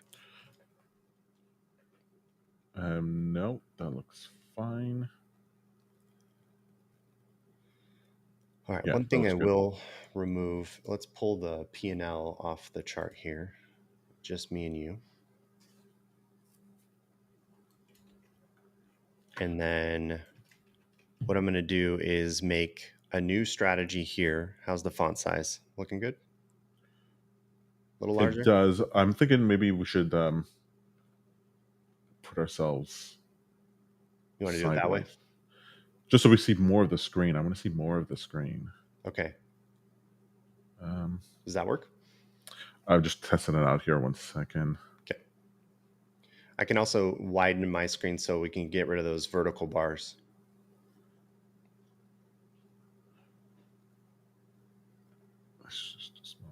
We're not getting much of a difference here. Yeah, here, let me make this a little bit wider. That'll fill that in a little bit better. There we go. And Okay. then you and I are on the right. Okay, cool. All right, so here's the plan. We are going to put some lines on the chart. We're going to talk about how to set up the alerts and how to create the strategy, how to create some rules. But let me start with the actual strategy that we're going to set up here. So this is what we're going to call strategy 1. And let me see the text size that'll make sense here. So strategy 1, this is going to be either long or short and exit separately. So what that means is I want to enter a position long on M and Q from the NQ chart. And I do something that's a little different than you might expect here. I trade the price action from NQ, but it's trading M and Q separately. And that's because the liquidity is a little bit different on NQ than it is M and Q. It's a little bit more clear. There's a lot more institutional flow. So the real price signal is coming from the NQ chart. And then we're going to trade the M and Q ticker on this first strategy. So I'm going to put here, strategy 1 is M and Q long or short. And what I'm doing right now is just trying to define how my entries and exits work so that we know how we need to actually set this up on TradersPost. So I'm going to drag a line down on price, which is going to be my entry order. And I'm going to have some rules about what kind of position size that I want to take, but that's going to be defined separately. And then I'll have a separate line for exiting. So let's make the lines right now. I'll make one line for my long. This will be green. And then I'll make another line for my short, and this will be red. So that's a short line. This is a long line. Right now, all I'm doing is hitting Alt-H on the keyboard in order to create the line. And then I can copy it and paste it on the chart as well. Once I've created a line, I can just do Control-C, Control-V. So this last line is going to be a white line, and this will be my exit line. And that helps me go long or short. Now, one quirk of TradingView is if you make an alert off of a line, you can, let me actually just show you. If I make an alert off of a line and I say price is crossing this horizontal line, one of the first things I need to do is make sure that the trigger is set to only once. That way, once it triggers, it disables the alert and it doesn't risk me taking an additional position right away. Instead, it just ends the alert and then waits for me to reactivate that alert in order to send another signal. So then I'm going to use the message box to fill in my JSON message for what trades should be taken. And I'm going to send that to a webhook URL on TradersPost. But I'm going to show you how to do that separately in just a moment. So we've got a long line, a short line, and an exit line. This will be our first strategy to test right off the bat. On my chart, I'm on the 1 minute chart. It doesn't really matter what time frame you're on. You could be on the 2 hour, 1 day chart. We're just looking at price crosses. So there's nothing that is time bound here around the strategy itself or how the lines actually function. So now what we're going to do is make the strategy according to the rules that we need to set up. So we're going to do M and Q strategy, asset classes futures. I'm a discretionary trader, so I'll check that box. And there's really nothing else here that really matters to most people, so we'll go ahead and skip this part. You'll get to a screen here that basically is the settings for your new strategy and how those settings should be applied to every account that you connect to the system. So you are going to want to apply these default settings to all new strategy subscriptions. The way that TradersPost works is you essentially have your signals. Your signals are going to come from a place like TradingView. you'll have a strategy. The strategy is the place where you send all of those signals, and it includes the webhook URL. And then you have subscriptions, and subscriptions are individual account connections to that strategy that have their own set of rules, and they can draw those rules from the default template that we're working on right now. So I'm going to run through some of the subscription details here. That'll be bullish and bearish for this strategy. I don't need to worry about any of this. That's not really relevant to my particular strategy, but we do have lots of documentation on how some of these other advanced features work. I'm not going to worry about a trading window because I kind of manage the trading window myself by knowing when to be in and out of the market. I'm not sending automated signals here either. This is fully discretionary, so I don't have to worry about some of the automation there. But position size is very important to me. I'm going to go ahead and change this to a fixed quantity of 1 and ignore the incoming signal quantity. That means that even if I set the quantity in the JSON message to send to TradersPost, it's going to ignore that and use the defined quantity here. And the reason that I'm doing that is because I want to manually control the position size in each account depending on the drawdown size that's available. If you don't want to do that and you just want to trade the same size in all accounts, you can certainly just change this back to the default empty amount, make sure signal quantity is on, and you can just use whatever quantity you define in your message. You can also use a signal quantity multiplier so that on larger accounts, you can take an incoming quantity of 1 and multiply it by 2. That can be really useful as well. In my case, I have no interest in doing that. I've found that setting the fixed quantity helps me keep that number defined, and then I can keep track of it over time as well. I won't worry about cancels. On the entry order type, I'm going to switch this to market. That way markets actually get filled, market orders get filled instead of limit. And then on the exit order type, I'm going to change that to market as well. What about for the position size, the allow add to position? Do you usually keep that off or on? Thank you very much, Tom. So when I let go of the line and an alert gets triggered, and then I pick it up and I drop it again on the next price, that's going to allow me to add another position in. So I need to make sure that my subscription allows for adding to the position. So we're going to go back to the position size panel. Let me close these other ones. We'll go back to position size, and I'm going to enable allow add to position. That way, if I send another signal to buy another set amount of quantity, it can add to that existing position that's there. All right, one last one to cover is I am not setting a take profit or stop loss on this strategy. That's because I'm managing the position with lines alone, and I don't need to worry about having a take profit or stop loss because I'm going to use my exit line as my take profit or my stop loss. Then finally, there's this retry section. Occasionally, Tradeivy does do weird things.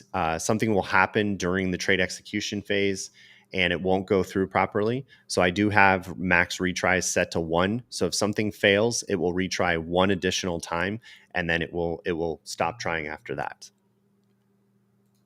All right, I'm going to save this and I'm going to connect it to my Apex eval account. You'll see all of my prop firm accounts have already been connected to TradersPost here. And then I have some live brokers that are connected as well. But I'm going to choose the one Apex eval account that I wanted to connect, and I'll have another one that I connect in a moment here. So when I create that connection, you'll see that all the settings that we ran through together are automatically set here: the position size, the entry order type, so on and so forth.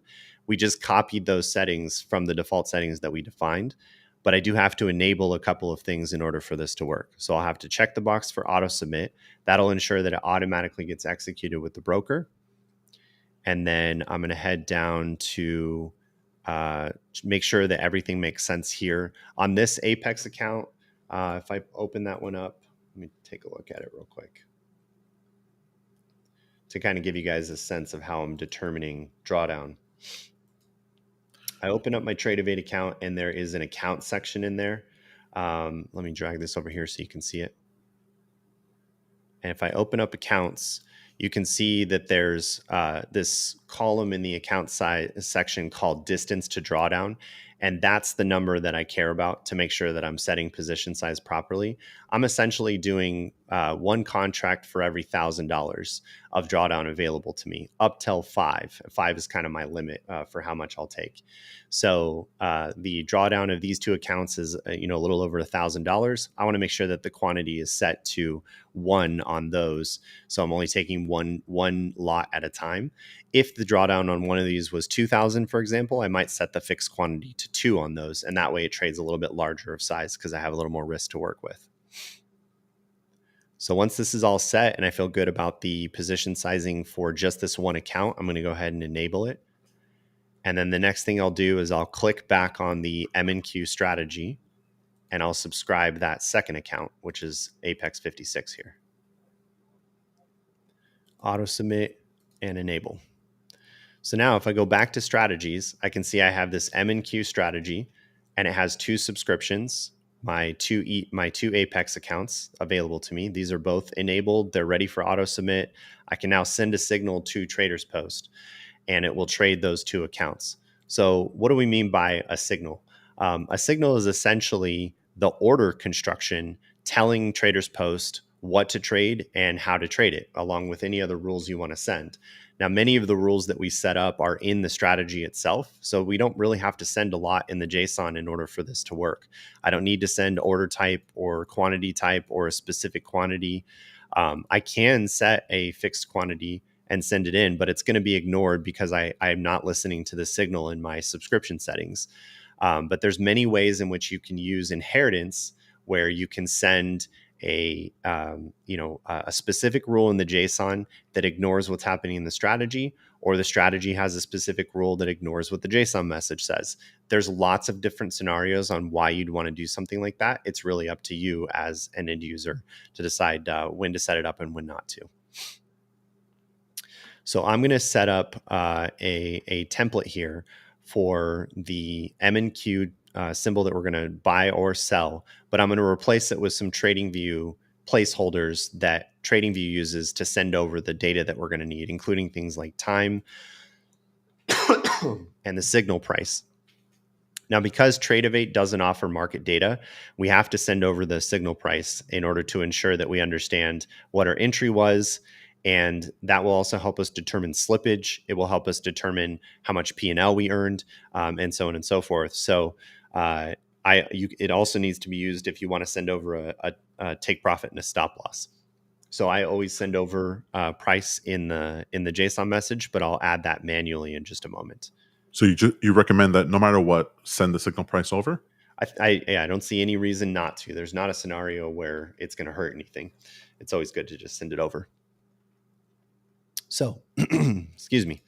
I'm going to copy this, and I want to use a JSON editor so that you guys can see how we're actually going to write JSON. You really can choose any JSON editor you want, as long as they aren't going to bother you about pop-ups.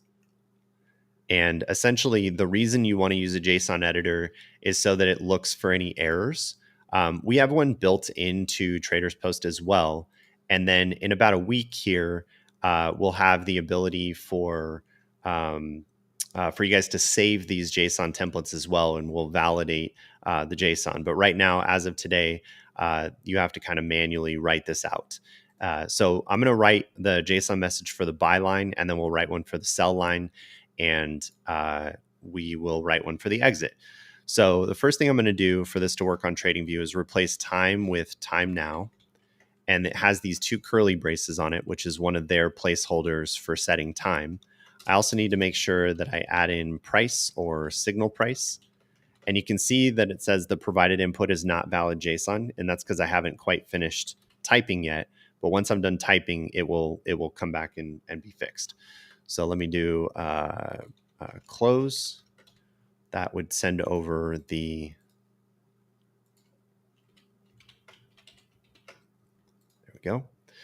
I got to put... Do you want to go ahead and just in TradingView just to show the edit alert dialog box so people can see where that, if they click on add placeholder, they can see all the different placeholders that are available? Yeah, you bet. So let's copy this over and we'll finish the message over here.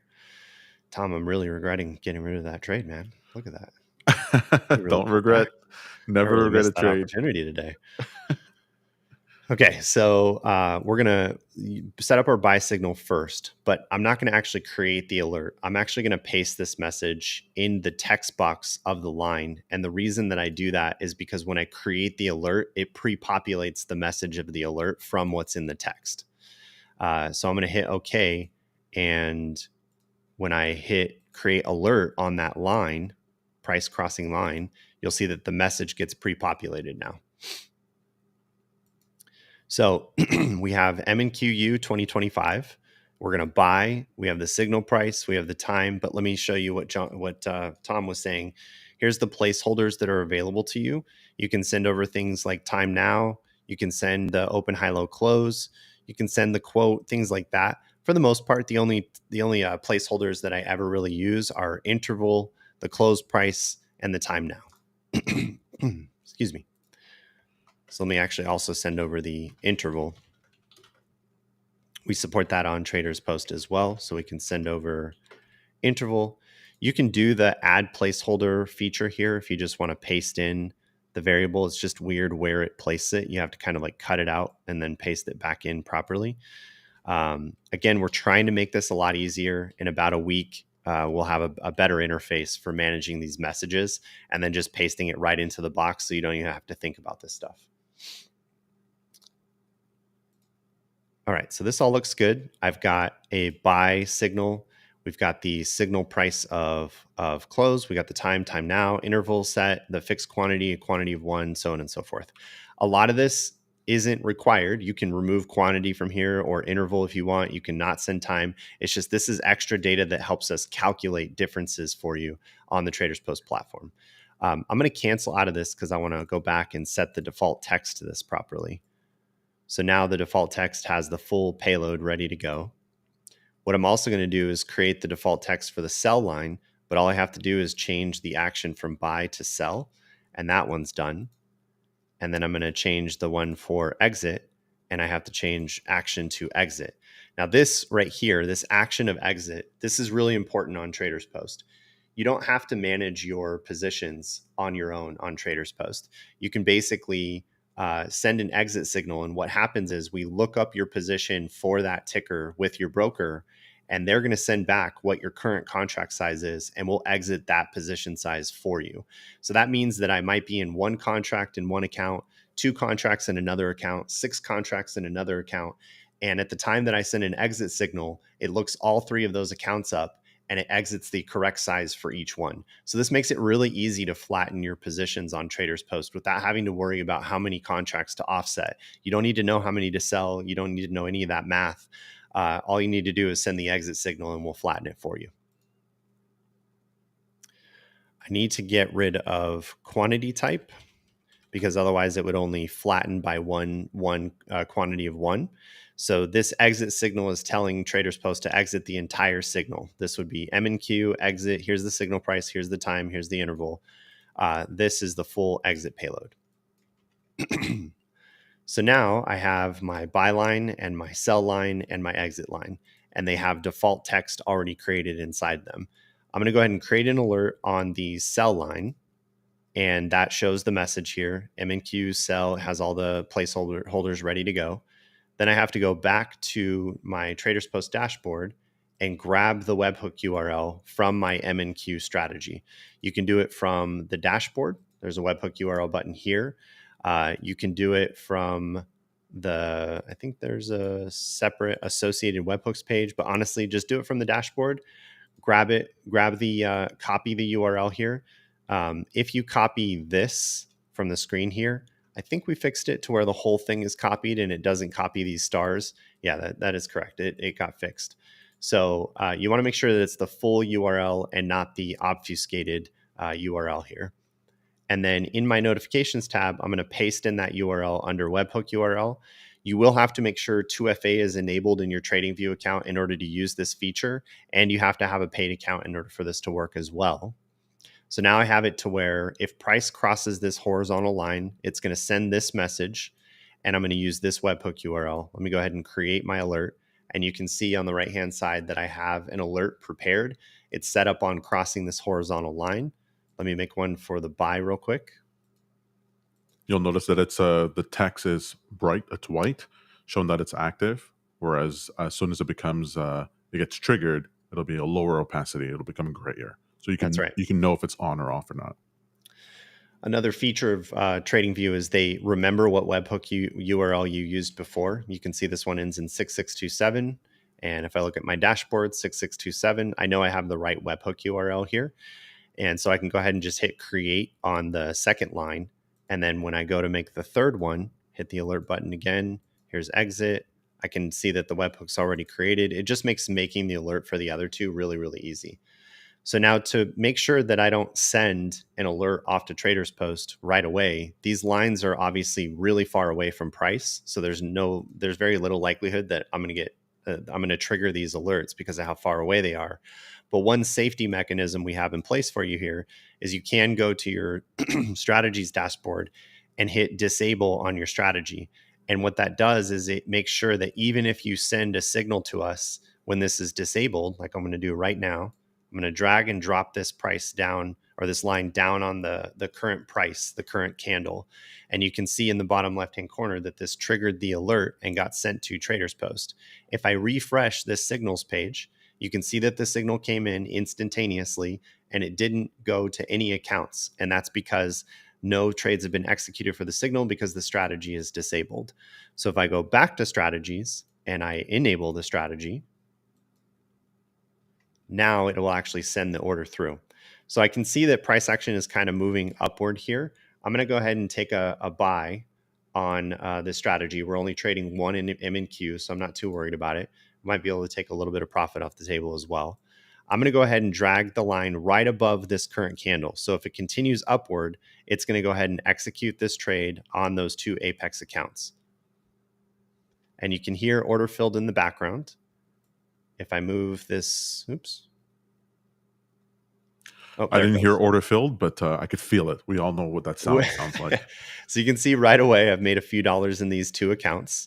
That sent it through right at the moment that the price was crossed. You could hear almost instantaneously that it made it to the broker and the price was filled. If I look at signals here, I can see 2 of 2 were completed. I actually even had 75 cents of positive slippage, meaning I actually got in a little bit lower than I sent the signal for. The signal price was sent over, the time was sent over, the interval, so on and so forth. And I executed one contract in each account. So now if I'm just watching this trade, if I'm ready to get out of it, or if I want to drag a trailing stop, for example, I can just drag my exit line down. Now my exit line is prepared. It's ready to go to get out of the position. We can watch price continue, or we can even set a take profit up here if we want to. And so if price crosses that line there, we would get out of the position. And there it goes. So it crossed the line, and you can hear in the background order was filled right away. And we made, I don't know, 15 bucks on that trade. So that was it. That was the simple way to set up a strategy on TradersPost, and you can now trade lines in either direction. You can see here on my chart that both of these alerts are now deactivated because the little alert icon is grayed out. But if I move that line again on the current candle, it's going to reactivate and trigger that signal right away. This is also a quirk you need to be aware of. You need to be careful as to where you move the line, because it will trigger the alert right away, especially if you put it on the current candle. Let's look at this candle, for example. Even if I put the line at the top of the candle where price is below, it will still trigger because the active candle sees a price match, and it still triggers the alert. So you'll still need to be careful here about where you actually place the line. If you want it over here, you need to make sure it's far away from the current price. Is also very important for if you're the type of person who's switching time frames all the time. So let's say you have the line on the chart over here, you have it synced globally, and you switch now from let's say the 1 minute to the 2 hour. If you move the line on the 2 hour chart, it'll be synced to the 2 hour chart. So you might actually be in a candle and it could fire a signal. So you just want to make sure that wherever you're moving that line, that you're only moving it, that you're not within the candle unless you want it to trigger right away. Yeah, the one thing I look for is I make sure that my alerts are created on the same time frame that I'm currently looking at. And you can see that this exit signal, oops, let me get rid of this buy so I don't accidentally buy. The exit signal, let's put it down here, for example, is on the 1 minute chart. But if I move to, let's say, the 5-minute chart, and I move this line even further down, the alert's going to get recreated, and now it's on the 5-minute chart. So the price and structure of that price that it's anticipating should be on the 5-minute chart. So if to Tom's point, if you're dancing around on the charts, you're changing time frames, you could get a trigger of this price in an unanticipated way. So you just want to be real careful about where you set the alert and what time frame that it's on. All right, so I'm going to do one more type of trade here, and I'm going to add in a take profit and stop loss so that you can see how I can trade from the lines on the chart, but then let the broker execute the take profit and stop loss. So I'm going to go back to strategies here. I'm going to disable my MNQ strategy. And we're going to make a new one, which is going to be our scalping strategy. And this is basically going to be one that is designed to let me decide where to enter, but I'm going to let the broker execute my take profit and stop loss for me. So let me show you how this is going to be done. We'll do bullish or bearish. We will not worry about any of those settings yet. We'll go to position size. Same thing. I'm going to go ahead and fix the quantity to 1. And you can allow add to position. What that would do is it would set an entirely separate order with its own take profit and stop loss. But in this case, I'm just going to go ahead and disable that. This has use signal quantity enabled. So if I put quantity in the payload, it's going to ignore the fixed quantity that I have defined here. So if you want to override that and make sure that it only uses one type of quantity, then make sure that this is disabled. Excuse me. I'm going to do market orders. Market order for the exit. And now we get to the take profit part. I'm going to do a take profit amount of $10. That's basically 10 points. And that's going to ensure that if the price moves up by 10 points, it automatically exits. Now, the way that TradersPost sets the take profit and stop loss prices is based on the signal price that came in at the time of the alert. So that means that if TradingView shows a signal price of $20,000 even, and by the time the order gets to the broker, it's already at $20,001, then my take profit amount might be off by $1 as well. So just be aware that slippage can have an impact on the take profit and stop loss. I'm going to do a stop market order, and we'll do a stop loss amount of 10. So this is a 10-point take and a 10-point stop, and it's going to automatically be attached based on my settings here. So I'm going to go ahead and save. We'll connect it to this broker, and I'm going to set this to auto submit. Everything is fine here. We'll go ahead and enable this subscription. And so now what I've done is I've created my scalping strategy that has the settings set up to add a take profit and a stop loss. And I've connected one of the accounts to this. So this is going to be a different strategy and a different webhook URL. That means that I kind of have to go through and either make separate lines. Sometimes you may want to have a set of separate lines that are you trade at the same time, for example. These lines could be used for just my simple entry and exit, and then I could have a whole set of separate lines that are meant for my scalping strategy. So this would be scalping, and we're scalping NQ here. It could be long or short. 10 points of take, 10 points of stop have already been set. So this is the strategy 2, and I'm going to make new lines for that. Let me go ahead and delete the alerts that we previously set up for these other lines so I don't accidentally trigger them. And I'm just going to set these lines off to the side. These were for strategy 1, so let me make new lines for strategy 2. We don't need an exit line for this because we have the take profit and stop loss already set.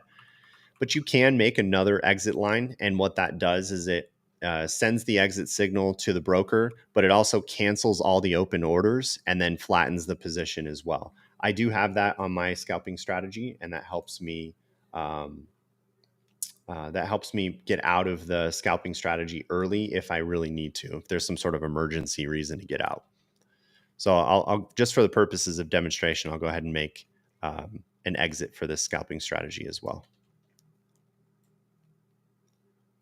Okay, so I'm going to make these slightly different. We'll make the line type a dashed line, and dashed line, and dashed line. That way I know these dashed lines are for scalping. The solid lines are for my regular smaller size M&Q strategy. And then we need to make the payloads for this one. So I'm going to actually be trading NQ on this, and this will be buy. And I'm going to get rid of the quantity details because I want that managed by the strategy. I don't need any other message inside here because the take profit and stop loss are automatically going to be attached.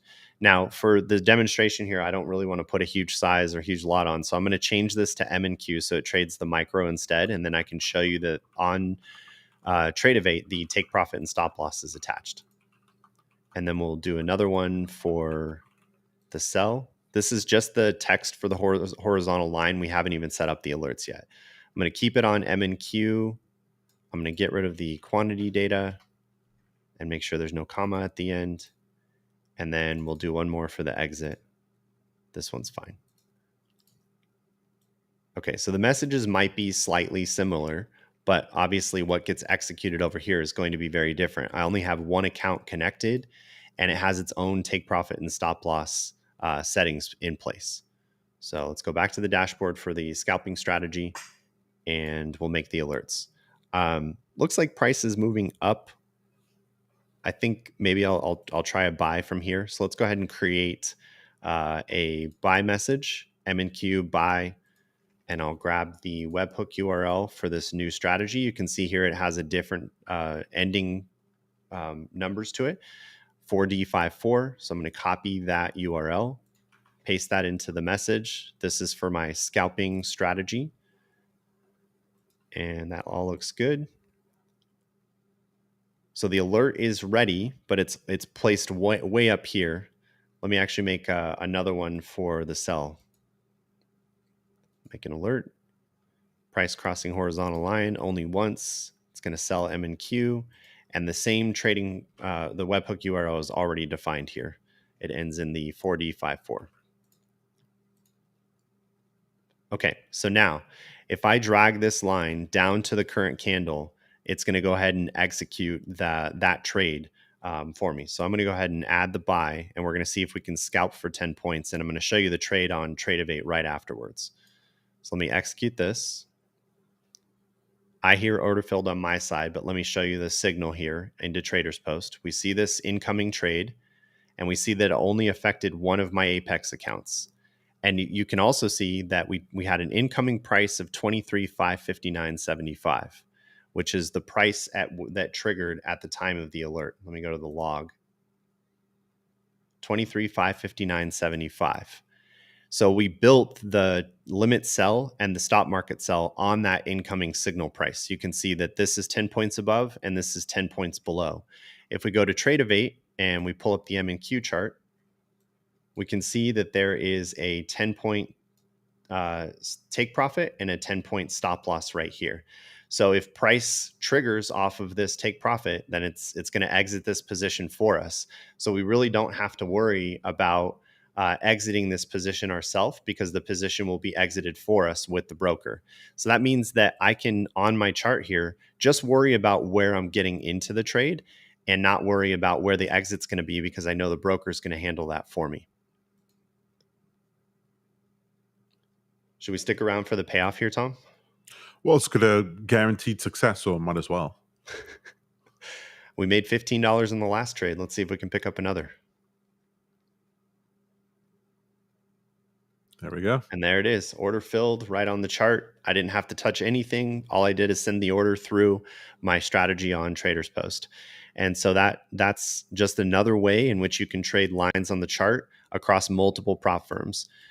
You could see here that I only set up one Apex account, but in theory, you can add as many as your account plan will allow for.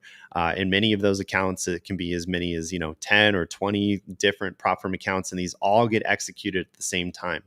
One thing that differentiates TradersPost from other platforms is that we are a one signal, multiple account platform instead of a parent-child relationship where you have a leader and follower account. So you send one trading signal like we just did, and it will execute across all those accounts at the same time. If one of those accounts fails for any reason, the other accounts aren't affected. It's sort of like Christmas lights. In the past, you might have one light that goes bad and then they all go bad. In our case, it's like the Christmas lights where one bulb can go bad, but they all stay on. What did I miss here, Tom? And I think that really kind of covers strategy 1, strategy 2, how I can trade 2 different sets of lines on the charts, how to set up the alerts, how to set up the strategy, webhook URLs. Did we miss any parts of the board game here? No, just a couple of things I would mention is that you can always go to the documentation at docs.traderspost.io if you want more information on any of the properties. Obviously, there's more properties there than we've talked about that you might be interested in. You can also, a little tidbit, add extra information to your JSON message. So if you're trading different strategies, or you have some note that you want to tie with the signal so that you're able to filter that later on, you can absolutely do that. I'd also like to mention that you did show here that you're doing this with prop firms, but this is not limited to the prop firm account scaling. You can literally have your prop firm accounts tied to your strategy, and then also tie personal accounts, and the signal can be sent to that as well. You can really scale this out in all kinds of interesting ways.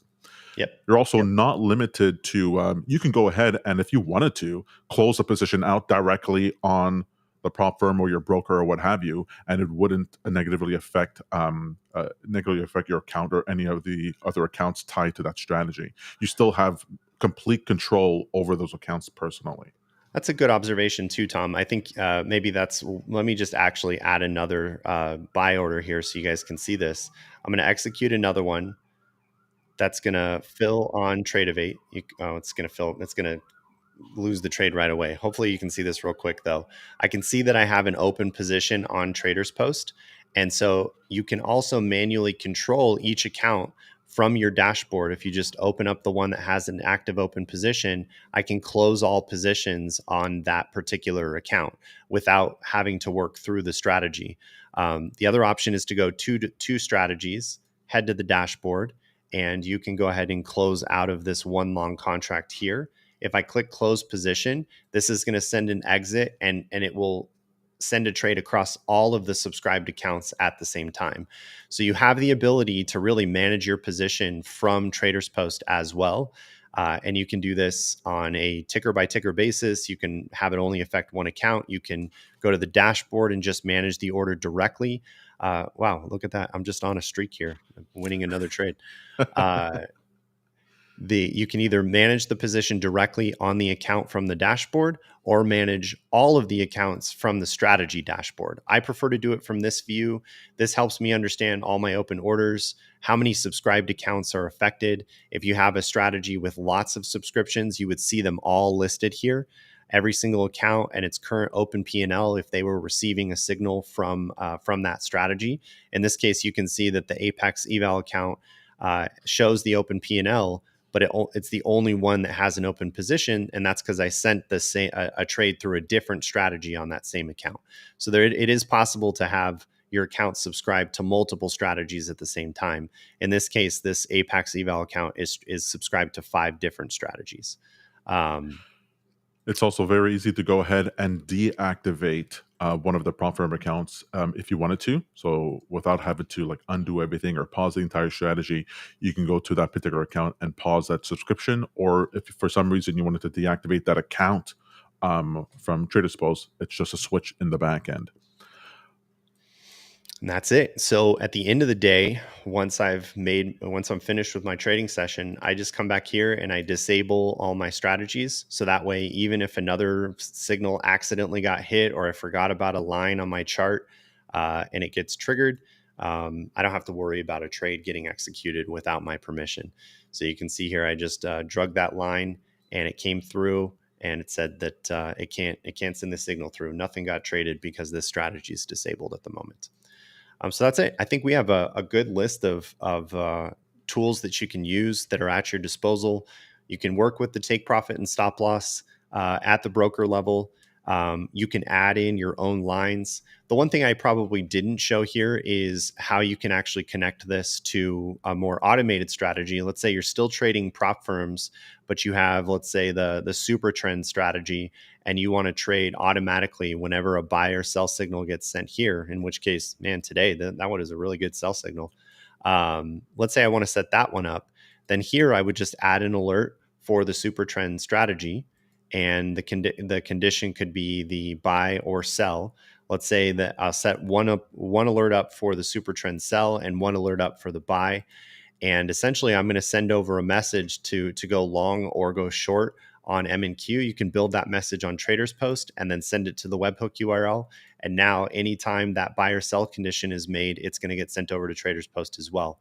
So that's how you basically set up automated strategies from TradingView over to TradersPost, in addition to being able to do discretionary trading.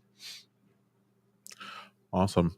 A couple of quality of life things, Mike, in the objects tab. So if you click on the third icon, perfect, and you click on the objects, I like to group my lines together into a set. So I just command click or control click the different lines, then right click the entire selection, and then I can always group that into my trading signals. Easier to manage. When you're you could technically copy and paste the lines from chart to chart to chart if you want to trade different assets. We do recommend, though, that you do create them manually on that chart. It can be a little bit quirky the way that some of the information gets transferred over. Agreed. And then the last thing I would mention is that if you change any settings in your strategy as your position is open, it changes for the settings for signals that come in after the change. So if you're already in a trade, Mike, let's say, and you have a take profit and stop loss that's set, but then you disable that while that trade is still open, that take profit and stop loss will still be there, but a new signal that comes in won't have the take profit and stop loss.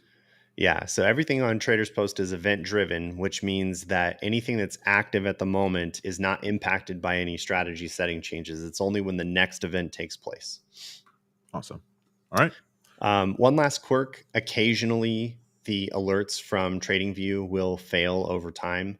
I tend to also delete the alerts as often as possible so that they're recreated and they're fresh and they should work properly once I set them back up. It's one reason why I make sure the text of the horizontal line contains the JSON message so that, again, when I go to recreate the alert, it pre-populates the message from that text.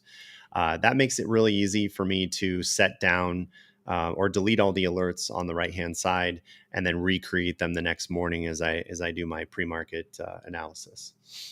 But that's it. I think that's a good tutorial on how to trade two different trading styles from TradingView.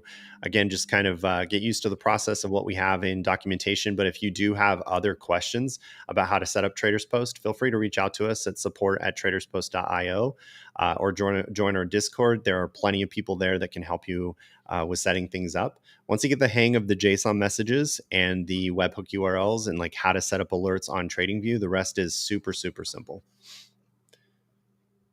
Oh, I just got the take profit for that order. Yay. Nope, I did not. How did that get into a position?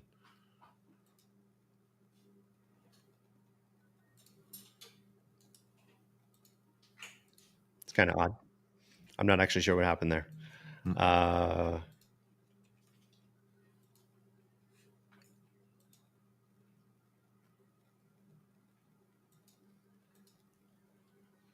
Interesting. I'm going to need to do a little research as to where that signal just came from. It definitely wasn't from, there must have been an open order that I had forgotten about. Right. From earlier. Okay. Anyway, I think we're good to go. Thanks, Tom.